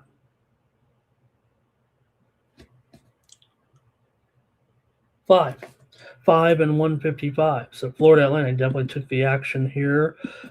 1-point move. All right, there we go. All right, Wichita State here, definitely missing pieces here for the last week or so. They've been dropping like flies, actually, for Wichita State right now. Just some, TJ Williams will be in there. That's important for them. But they've had some other guys drop off. They had a couple guys take their red shirts here last week. So for Wichita State missing a few parts here over the last couple of games. Florida Atlantic, one of the best spread teams in the country. They're 11-4 ATS, but 7-1 ATS at home. 8-2 ATS is a favorite, but the Shockers are a good cover too. 10-6 ATS, 4-1 against the spread as a road dog here, but I'd have a tendency maybe to trust FAU here. Let me see what you guys have in the chat here. Wichita in this one, despite those defections there, or red shirt guys leaving there a little bit. Let's see what you got here in this one, gang. I'll go to the chat. Greg says Florida Atlantic there in that one. And if they can hold the Shockers here to under 66 points, I mean, that's what Wichita, I mean, they pretty much do a little bit more with defense here, I think. And I kind of feel like I want to take Wichita in this one. So I think that'll just be my play. Getting the points now. Give me the Shockers here in this one. The steam came in on Florida Atlantic. Got to respect that. Also, the steam came in on the under here, right? That total's wrong on the screen. Oh, no. Okay. We're seeing some action right here on Florida Atlantic right now. But I'll just leave it at that, man. You know what? I think we might end up on a premium here, though, actually, in this one on the total. Okay. Probably on the under. Okay, a few more here, man. Picked a lot of college games here on Mid-Major Thursday. Well, let's go right back to let's go right back here to the WAC right now with UT Arlington 3-1. Utah Tech comes in here 2-2. So got Utah Tech favored in this one at home by 1.5 points. Total here 142 here in this one. Utah Tech comes in here with a record of 9-9. They've lost 2 straight. Arlington's won 3 straight. They're 11-5 right now. Doing a nice job here. 9-5 ATS overall. 5-3 ATS on the road. They feel like the better team to me decisively here. The widely reported steam did come in on the under in this game, and that's what Arlington does. I mean, they do it with defense. They are 3-11 to the under so far this season. 1-7 to the under as a dog, and 2-6 to the under on the road. Utah Tech has gone over in 7 of their last 10 games, but they are just 2-2 against two overs and 2 unders at home and as a favorite so far this season. So let me hear from you in this one between Arlington and Utah Tech. We're getting to the bottom here, almost ready to go. What the steam just came in a second ago on that Queens game against Florida Gulf Coast. The steam came in on the under in that game. It went from 168.5 down to 167 here. It was already 167, went up, back down, but steam just came in on the under. Queens and Florida Gulf Coast. All right, I'm on Arlington here in this one to take care of business on the road, but man, that under looks pretty good too today. Is it? It's high. It's lower than 142 right now. No. Looks like another premium here, possibly. Like this card all of a sudden. All right. Wichita's a close call. Close call, says Greg. Take the over, says Personal County. Also likes FAU over. Greg here on Arlington. Public Enemy on the Arlington money line. And Robert likes Utah Tech, though, tonight. And I know that we mentioned it several times 2 years ago, but remember, this was old Dixie State, and that didn't fly anymore. You couldn't call me Dixie State. Got to change it.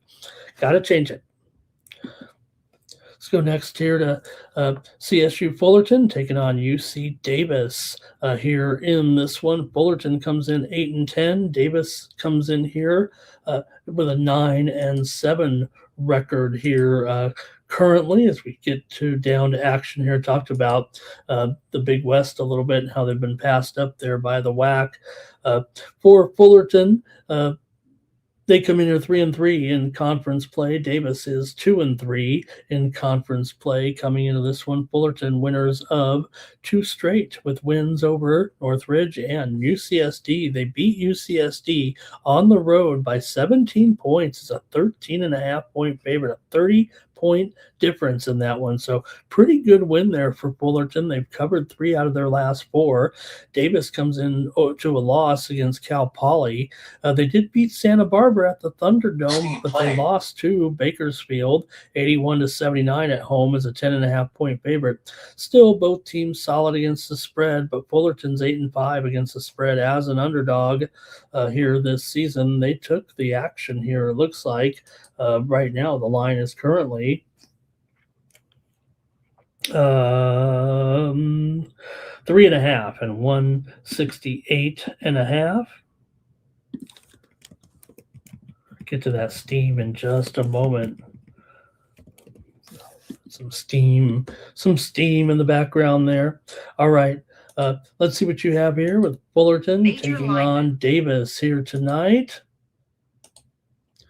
And I'm going to take Fullerton here plus the points, chasing that steam. Steam did come in on Fullerton. I'm going to take the Titans here over the Aggies tonight. Let's hear from you in the chat. Anything here? VAR is on UC Davis. And Greg says Davis wins, but I think he likes Fullerton to get the money. Davis is 9-5 to the over so far this season, 4-2 to the over at home. Fullerton's 8-5 to the over as a dog coming into this one. Final. Yeah, I think that'll do it for that game. And one more here tonight. Northern Colorado is taking on Portland State. In this one, you got Portland State favored here at -3. And the total here, 155. It's gone up just a notch here on some widely reported steam. For the Bears here, they come in 11-6 right now. Meanwhile, for Portland State, they come in here 9-5. But it's Portland State that's actually won 3 straight games coming in right now. And they've been all conference games. Portland State sits atop the standings at 3-0, wins over Weber, Idaho State, and Sacramento State, and they're cruising right now. They are covering like nobody's business here at this point. Portland State's kind of on fire. I've mentioned some other teams that are among the best spread teams in the country. How about Portland State? They're 10-1 ATS so far this season. 4-1 ATS is a favorite. 2-1 ATS at home, which actually is a pretty good thing. Even if it's just 3 games, that means they've been covering all the games away from home. Northern Colorado is 3-1 against the spread as a dog, 6-3 against the spread on the road. So give them some credit here. Pretty good game, even though Northern Colorado just 1-3 here in the standings currently. But let's see what you got. I think I picked out some good ones here. It seems like the most intriguing games today on the college card. And see what you guys like with this one. I'm just going to take Portland State here to win and cover against Northern Colorado at home. Hey, we do like the Bills in there. VAR, you got it, VAR. Yeah, we're going to have a big card today. You can best believe it, especially coming off of a strong day. Probably going to have 7 to 9 plays today, VAR. So make sure you get those. I know I've been mostly heavy in college basketball on the winnable picks, kind of shying away from the other sports a little bit. But again, you get, the picks are right here on the show here, pretty much the best ones. Public Enemy going under there. Greg liking Portland State. VAR liking Portland State as well. And VAR, what about that Oakland game? What did I do? He said, what did I do in the Oakland game? We went with Oakland on the road. Portland for Robert, Portland for personal account, and Greg says that they'll get over the spread with some fouls at the end of the game. Let's go to the NHL right now. We'll make it quick. I don't know how quick we can make it. It's a 10-game card, but we want to cover it here. Maybe get out of here before the top of the hour. And let's get ready for some golf from Hawaii. Nothing like primetime golf, baby. All right. And again, go over to winnable.com and get those my golf picks. I know Mike's got them also on his, he released some on his Winnable. Mine's on the free side this week. And make sure you head on over there. Let's go to the hockey.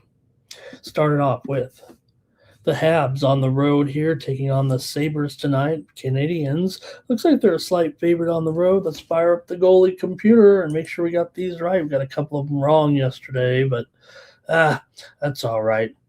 Here on Thursday, I'm not sure we know yet, but I think I'm starting to see maybe Fowler might be in there here for the Canadians. Mike was talking about, and I've been talking about the past week or two about the Canadians and the goaltending situation here, and juggling the three goaltenders a little bit while they've had some injuries, brought up Fowler. But look, he's a man that really has been grooming here. He's the young goaltender from Laval Rocket. Montreal's lost 2 of 3 coming in. These are the Buffalo Sabres, man. Come on, the hot Sabres. But hey, they could meet their match for once here against the Canadians. The Canadians are actually favored in this game by minus 115 or 120 against these incredible Sabres. What can you say? Just coming out within the last few minutes, we did get an injury update here from the Sabres here. It looks like right now with Josh Norris, centerman for the Sabres. He's questionable. We already know that Dunn is questionable. So some injuries in here a little bit for the Sabres in this one. And maybe the Habs can get it going here in this matchup. Let's hear from you guys in the chat with this rivalry, if you will, between Montreal and Buffalo here. Action on Thursday in the NHL. Here we go.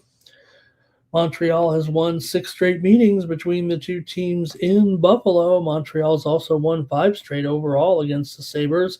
Canadians have won 6 of their last 9 games overall.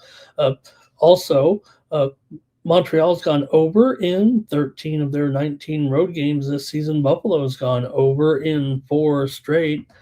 They've been mostly an under, but right here they've been going over of late. Buffalo, of course, has now won 14 of their last 16 games coming in. They've also gone 7-1 straight up at home, but like I said, Montreal kind of owns them. So is Buffalo good enough to get over the hump here today against a team that gives them a lot of trouble? Let's go to you in the chat and see what you have here. Buffalo, we've made a lot of money with these guys. I don't know if this is the right spot for them today here against my Canadians. I want to hear from you in the chat. See what you have.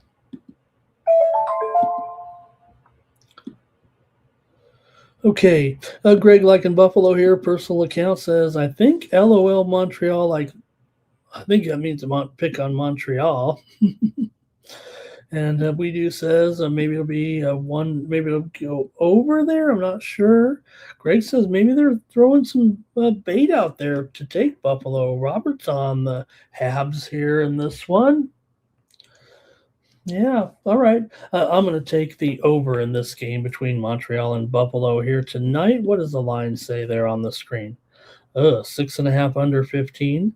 Yeah, I mean, it looks like mostly 6.5s out there, although circa is 6 over 22, and the books here in Vegas are 6 overs, so probably probably just lay the juice a little bit. You know, when we talk about buying points in basketball or even football, you know, we know, and I've said this a few times a year on the show, right? I don't know if you know this, but hockey games usually land on like 5, 6, or 7.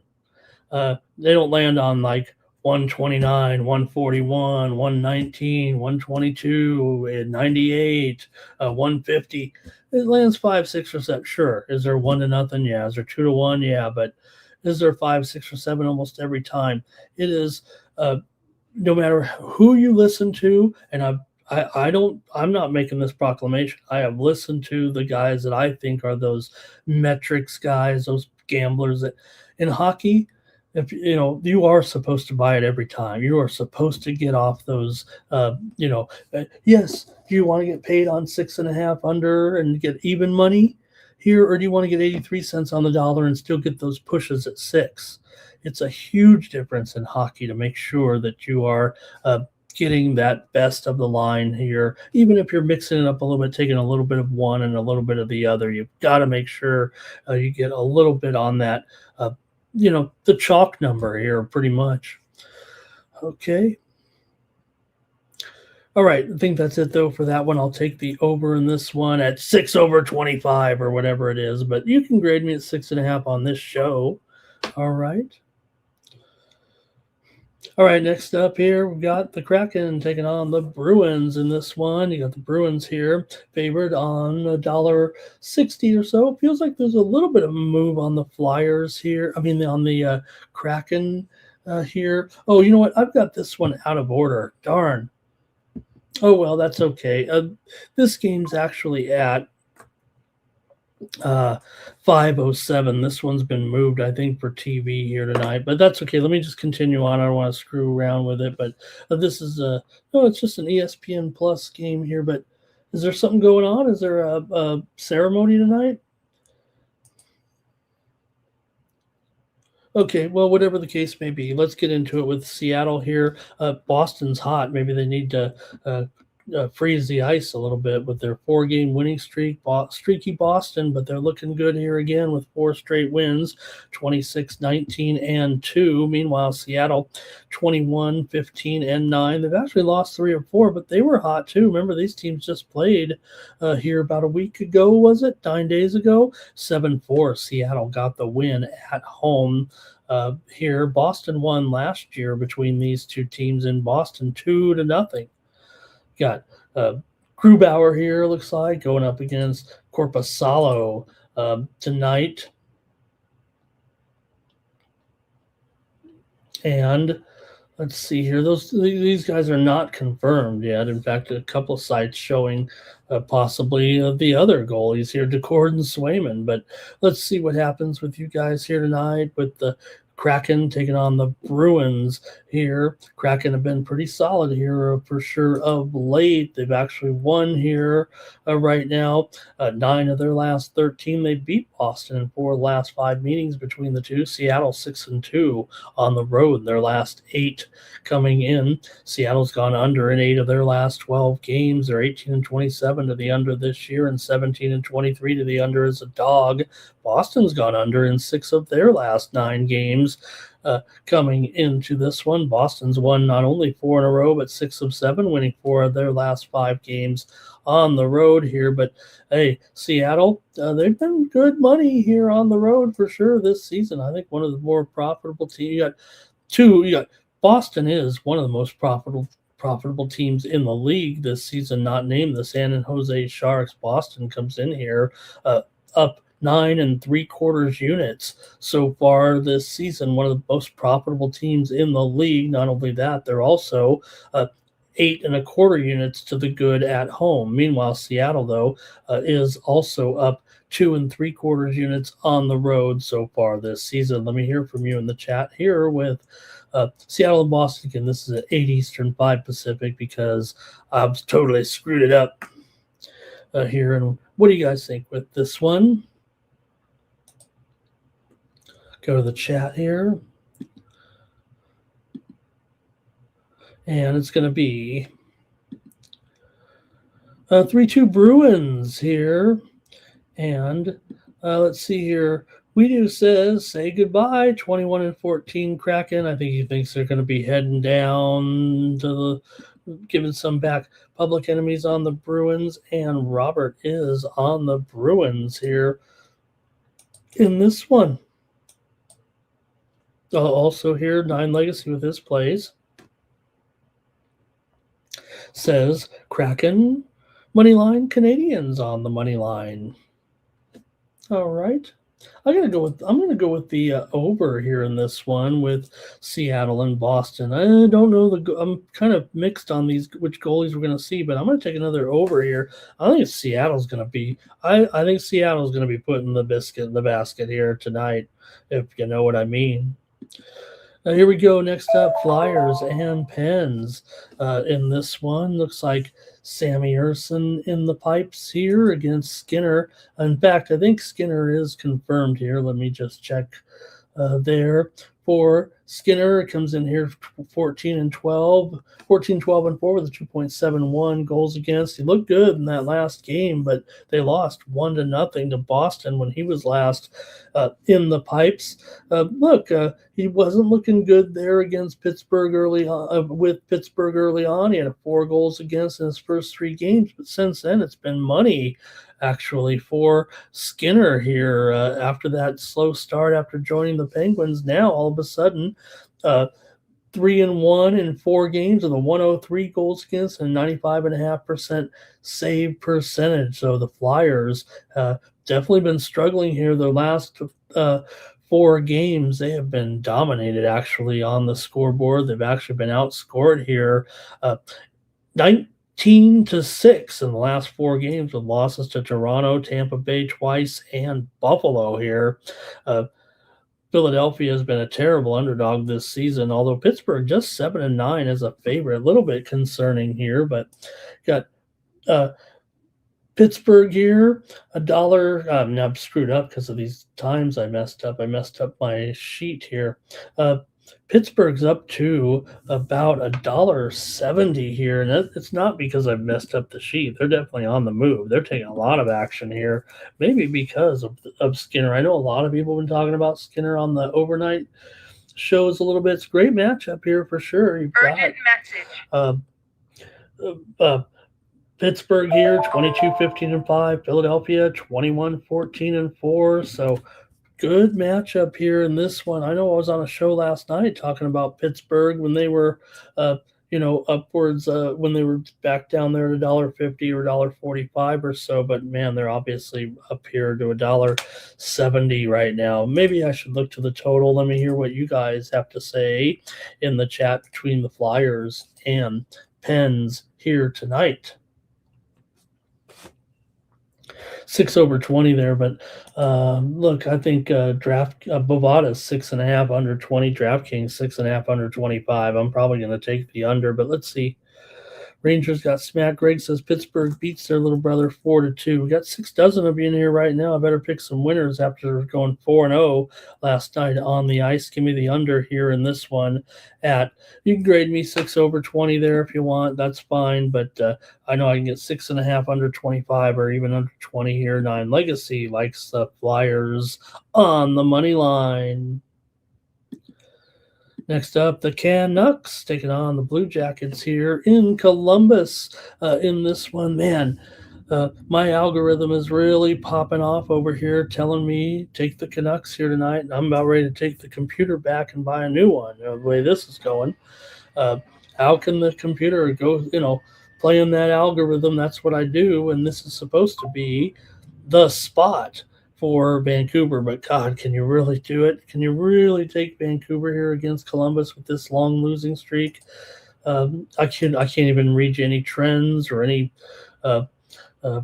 positive things here really with Vancouver right now, right, gang? I mean, they have just been awful here during this losing string. Right now, Vancouver's lost 8 straight games, including 5 straight losses on the road. They have won 4 of the last 6 over Columbus. Maybe I can sell you on that, but Columbus has also won 5 straight meetings at home against Canucks. Canucks only win at home. This is a home-dominated series, I guess is what I'm trying to say. I don't think Columbus's price has come down enough here at $1. I can get it in here at $1.60 or so. It's about a 15-cent savings over some of the other of the earlier prices here. 4 of the last 5 meetings between these two teams have gone over in coming into this one. Vancouver 26-20 to the over so far this season. Columbus is 10-4 to the over as a favorite. Maybe that's the way to go here in this one. Look, if there's goals, there could be some volatility here. I want to trust the computer so bad over here, but Vancouver on this really bad losing streak. They are 19-16 on the puck line, but unfortunately, their price is a little bit high. Of course it is, but what is it here? Minus $1.75. We can't be having that. All right, just give me the over here with Vancouver and Columbus. I'll try to reassess here, but I think I'm supposed to take Vancouver here. to break this losing streak, just not getting in the right price. It feels like, even though you're like jaw drop here, like Columbus, $1.65. That's unusual too. Okay, let's get some picks here from the chat. And let's see. Conduct money for 9 Legacy. And yeah, personal account. You can't trust Vancouver. I mean, that's for sure. But man. Major line move. Okay, I'll just take the over here in this one. Keep it moving here. Got to get this show over with before the top of the hour, huh? Sharks and Capitals here in this one, with the Sharks on the road here, taking on the Caps. Another one where, man, a big dog here. And look, the Sharks are the most profitable team in the league, man. No one's made you more money if you've been betting the Sharks this year. Sharks are up here right now this season. 14 units. Nobody even comes close. Nobody's up even 10 units, I don't think, in the league this year. We just mentioned Boston. They're like number 2. And look, you got the Capitals here. They're 24-17-6. San Jose's 23-19-3. I mean, they're a little bit over 500 too, doing a great job right now. So I think the Sharks are money here in this situation. They're about $1.50, I think, on the puck line here in this one, because they've been so good. But still, got a nice puck line record, 30-14. Washington, not bad, 15-17 is a puck line favorite. That's far better than average, that's for sure. Washington here comes in off of a win over Montreal. They've been alternating wins and losses here for the last 2 weeks. San Jose, meanwhile, had their 3-game winning string snapped by Vegas 7-2 at home the other night. They did get hammered by the Golden Knights. So let's see what you have here in this one, though, with San Jose moneymakers on the road, taking on Washington here tonight. Washington has won 10 of the last 15 meetings between the two teams and 16 of the last 20 years. Capitals have won at home against San Jose. Well, I'd say San Jose's had a couple of good teams in there over the last 20 years, but San Jose's gone over in 9 straight games here right now. Washington's gone under in 4 of their last 6 games coming in. Washington dominating, like I said, in this series, won both meetings last year by Washington won the meeting back in December 7-1 in San Jose. So Washington here, 15-17 on the puck line, like I said, isn't bad, but I'm going to go over here in this one. San Jose, massive run to the over here right now. They're 25-19 to the over as a dog. Let me take the over here in this one with San Jose and Washington here on Thursday night. Like that one. Okay, here we go. Sharks money line. Robert Dixon's here. Must be 11:42. Let's see. Greg here. Blue Jackets. And let's see here. Oops, sorry, you guys. I'm about getting behind. You guys are behind me, and I've made this has got to be the worst show in weeks here. Okay. 9 Legacy taking him as a dog. Greg Gibson says 4-3 Caps. Here we go. Next up, let's make it quick. Jets and Wild here with Hellebuck and Gustafson here. Nice matchup here tonight. Wild favorite, $1.50 or so. Total in this one says 6 there, but I see some 5.5s out here. I want to say it's almost, you got to put 5.5. I mean, it's mostly 5.5s out there. Juice to the over for sure, but no doubt this one looks like a low total here with Hellebuck and Gustafson expected, I guess, here in goal.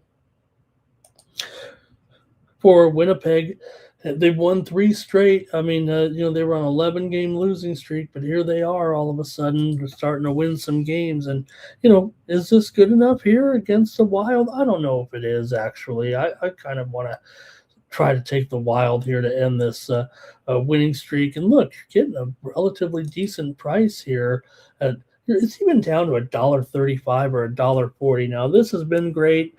Maybe Winnipeg is finally turning it around, but to me, they've just looked old this year. After having the best record in the league last year, look, they've been bad. You can't really chalk it up after after 42 games or 43 games or whatever and say, hey, well, you know what, they were just off to a slow start. Maybe they'll be the next Buffalo Sabres here. Minnesota's lost 2 in a row coming in, but man, it seems like a discount here because of it. Winnipeg is the worst underdog in the league, by the way, at 2-15 overall as a dog. So, I got to think here now with a discounted Minnesota Wild line here, like I said, down here to $1.35, $1.40, yeah, $1.45 at the square books a little bit. And the total is moving here too. I just mentioned the total, but it's starting to go back up a little bit here right now as well. Even though it is a 5.5, we're starting to see it just a little bit heavier here to the over right now. And look, the sharps have been on the under all the way, but I that's kind of the direction I want to go. I'm taking the under in this one with Winnipeg and Minnesota. Give me the under 5.5 at even money. All right. Here we go on some picks here, and this one will be Greg here on the Wild. And Public Enemy on the Wild as well. Greg's never betting on the Jets. And Nine Legacy will take the Jets, though. Try to extend that winning streak to 4. Greg says the Wild needs this game, this one in particular. Yeah, I mean, look, you're never going to catch Colorado. You obviously got to try to keep pace with Dallas here in the division, right? That's going to be the race. It's really Dallas and Minnesota. Who's going to come in second? So I don't think anybody's catching Colorado. Okay, let's keep it moving here right now. Man, we're getting there. Flames and Blackhawks here. Well, they can't all be winners here. Actually, it's not a terrible game here. The Blackhawks coming in 19-20-7. Calgary 19-23-4. Chicago's played pretty good here of late. Calgary's had some woes. Calgary coming off a loss to Columbus 5-3. They did beat Pittsburgh before that, but they were on a bit of a losing streak prior. For Chicago, meanwhile, they lost to Edmonton here, but they've been off for 3 days, actually. They beat Nashville before that, 3-0, had some wins over St. Louis and VGK as well. See the Blackhawks here, they are still favored, right? In this one, $1.15 and $1.20. This is only the third time the Blackhawks have been favored this season, and they lost both previous times as a favorite here so far this season. So I don't know if that's going to put me on Calgary. In fact, I think it's probably a good spot to maybe take Chicago here, but let's see what you have. Calgary 7-16 on the road, 12-21 as an underdog here. Calgary 27-19 to the over, but Chicago's 19-27 to the under. And those 2 games that they were favored and lost, they did both go under. Let's see what you have here with these two. Calgary taking on Chicago. Calgary's lost 5 of their last 6 games overall. 6 of the last 7 meetings between the 2 teams here in Chicago have gone over, and 12 of the last 18 games overall have gone over between these 2 teams. Chicago's won 5 of their last 7, but have dropped 10 of their last 15 at home.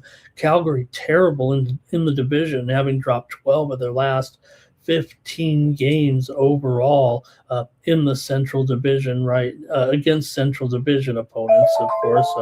Calgary, a Pacific Division team, but do struggle against some of these teams. Anyway, let me hear from you in the chat in this one between Calgary and Chicago here tonight at the United Center, or whatever it's called this week.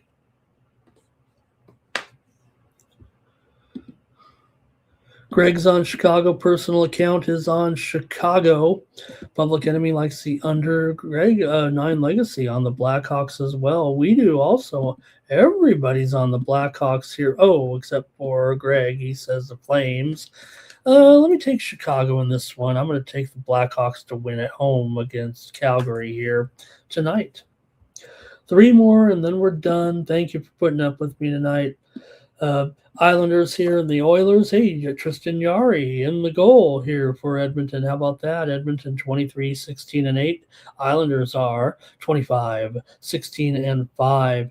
coming into this one. You got Edmonton here with an awful loss to Nashville last time out, but they beat Chicago before that. Islanders lost to Winnipeg 5-4, but man, the Islanders have been playing really well here of late. Yeah, they've lost 2 of 3, but I thought they looked fine in that Winnipeg game. They gave up some unfortunate goals there for sure.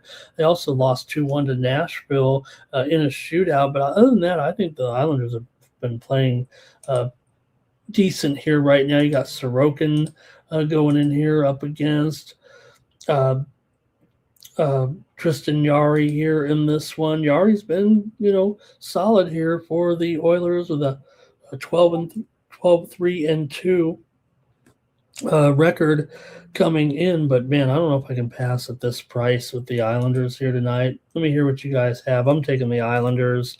Not even going to wait for you guys, but we do have Greg here 4-2 on the Oilers, but I'm taking the Islanders for sure here tonight against Edmonton at plus money. It's actually gone to Edmonton down to $1.65 or so probably $1.40, $1.45, but I'm on the Islanders here tonight.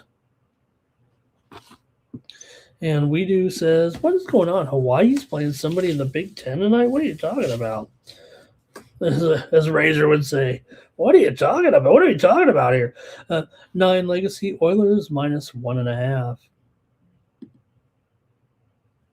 And it's funny because I think that 9 Legacy, I can finally figure it out. I'm sure 9 Legacy says into the phone, Oilers -1.5. And then it comes out like that. I think. Public Enemy on the Oilers on you. So you guys are rolling with the Oilers tonight. I get it, no problem. I'm going to take the Isles.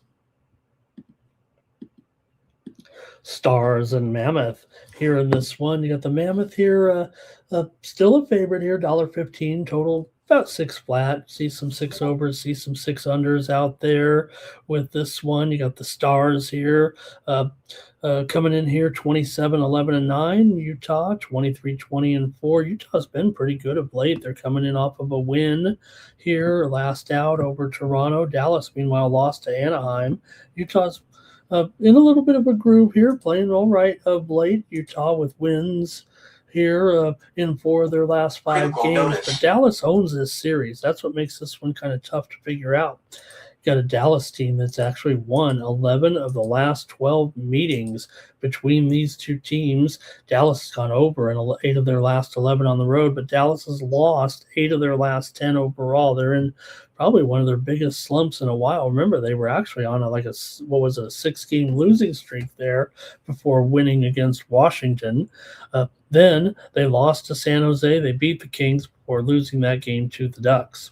Meanwhile, for Utah here, they've gone over in 8 of their last 11 at home. 4 of the last 6 meetings between these two teams have gone under here. So let's see what you think here. We got Ottinger and Vemelka in the nets tonight. I've got to go under in that matchup at 6 goals. Give me the under here. We're going to have a big night in hockey tonight. And right, 1.5. And I know it doesn't come out. And there's Stars -1.5. You know what? Give the talk. Maybe it could be better, but it is. I get it, right. Okay, let's see. WeDo says break yourself 500. Going over Stars price parlay or St. Louis. Still deciding. Public Enemies on the Stars here in this one. Stars struggling. They own the Mammoth. Mammoth playing pretty good. I know this. The Sharps are all over the Mammoth in this one, man. All over the Mammoth in this game. And I'm probably going to trust the Sharps in that one. All right, one more here and the show's over. Man, I need some breakfast. Maple Leafs and Golden Knights here with Wall and Hill. Wall Hill. In this one, you've got BGK $1.35, $1.40 here, 6.5. Vegas is on a roll. Toronto's on a roll. Not only is Toronto on a roll, they brought the whole city of Toronto with them. They are going to have a lot of fans in here tonight. They are ready for this game. Whether or not it affects them negatively or positively, they are here. I've seen them. They are in town for this game are the Toronto fans tonight. But this is a great game, too, that both teams and both fan bases are looking forward to here. You have Toronto coming in here on having won 4 of their last 5, definitely playing well here right now. They did lose to Utah 6-1 last time out, but they were probably looking forward to this game. They beat Colorado to start this trip, remember. They've been hot. Still, Toronto just 7-11 on the road so far. BGK 10-6 at home right now. BGK's gone over in 25 of 45. Toronto's gone over in 26 of 46. BGK's 14-8 to the over at home. Also, 4 out of the last 5 meetings between these two teams have gone over. 5 of the last 7 years it's gone over here when Toronto's come into Vegas. Toronto's lost 4 of the last 6 against Vegas. Vegas has won 5 straight games right now. Coming here into this one, wins over the Kings, the Sharks, the Blues, the Jackets, and the Jets. Toronto's lost 6 of their last 8 on the road. Let's hear from you in the chat tonight with Toronto and Vegas here. Vegas $1.40 favorite in this one. They come in 22-11-7. Toronto's 23-16-6. Let's hear from you in the chat.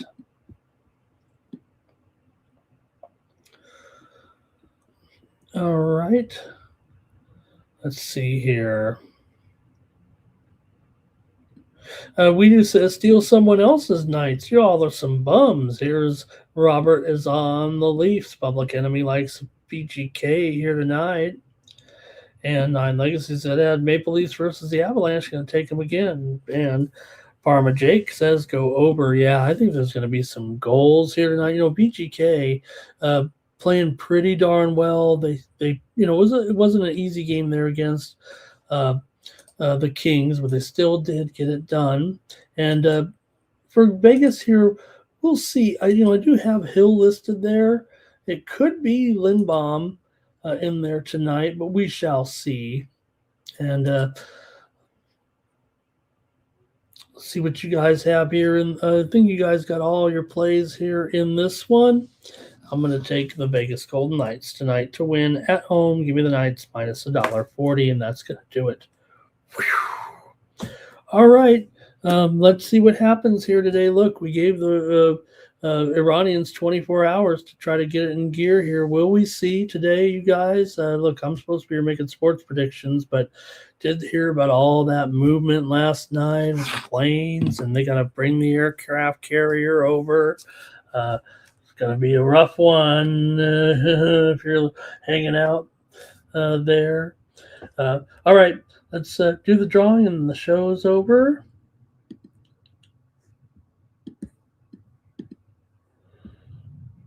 All right. Don't forget, hook up with me. Get my golf picks right now for free. Come on. You get them barred. I've got a couple of long shots in here for the Sony Open, but you got to sign up for free over there at winnable.com/Ramon to get these picks for today. I've got 7 golfers. Look, on the long shots, I like to play some of those guys, maybe top 20s, even top 40s a little bit when I'm talking about the 125 to 1s, but you got to put a few bucks on them for sure. $5, $10, $20, whatever your bankroll style is. But I've got my picks up over there for the Sony VIP right there. So make sure you get on over there to winnable.com and get my picks. See, these selections represent my top picks based on the current odds player potential. They are intended for use across a variety of golf bets throughout the tournament, including outright winners, top 5s, 10s, and 20s, maybe 40s if you want to go with those long shots, round leaders, and head-to-head matchups. My favorite 7 golfers of the week here for the Sony Open. Let's hear Mike talking about winnable.com.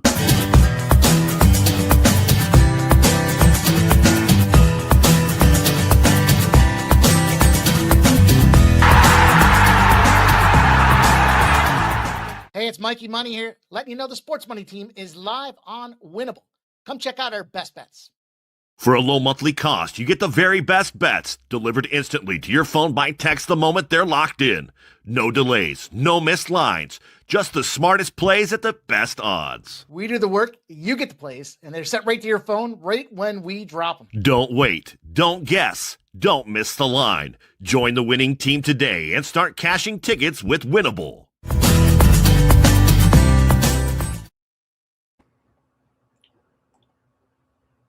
Okay, gang, the tournament starts in 10 minutes, by the way, so get on over to Winnable right now or get your own bets in. I don't know if you know, I mean, even though it is in Hawaii, there's a morning start over there. So I believe the tournament gets underway in just a few minutes. So go ahead and get those picks signed up. Those are free over there at winnable.com. Get free picks from me every day, but also sign up to my subscriptions over there at Winnable. Let's do the drawing. See who wins the free subscription here today. 9 Legacy, D Money, Robert McCormick, D Nuke Worker, Stand on Biz, Public Enemy, Fernando, Andrew K. The winner is NYC Bar. Bar, I'll put another month. I think you're all signed up. Put another month on your subscription today. Thanks a lot. Really appreciate everybody joining me here on the show, Bar. Always also thank you, Bar, for your for your support here of me on the Sports Money Network. I really do appreciate it, and those of other subscribers as well there, but Bar particularly here joining me. All right, that's going to do it. Make sure you join Mikey Money today at 9 Eastern and 6 Eastern and 3 Pacific. He'll be here with pre-gaming. Mikey, get you ready for the primetime action today, and great sports betting card tonight. Man, we're just getting close here to the big football weekend. Not only the 4 games on the weekend, but also the national championship game here this weekend. So by the way, like I said, that Houston Texans and New England Patriots game, we'll see what they do with the line there. Like I said, it's dropped here just a little bit today, but that weather is supposedly rolling in here with some snow here this weekend. All right, gang, thanks a lot for joining me here on the show. Really do appreciate you guys putting up with me today. Feel like I was all over the place, but hopefully got you some great information and some great winners here for the action here on Thursday. I'll be back tomorrow 6 a.m. Pacific, 9 a.m. Eastern with more morning steam. All right, that's going to do it. For the Sports Money Network, I'm Ramon Scott. So long! Gonna cover, that's gonna cash. Then we make the 100-yard dash to the window. I don't know what you thought. It's Ramon Scott, running so hot. Sports make money and we make money with sports money every single day. NFL, NHL, NCAA. Stay away from the juice, we might play a parlay. It's the morning steam. Ramon Scott, sports money. Wake your ass up and let's get to the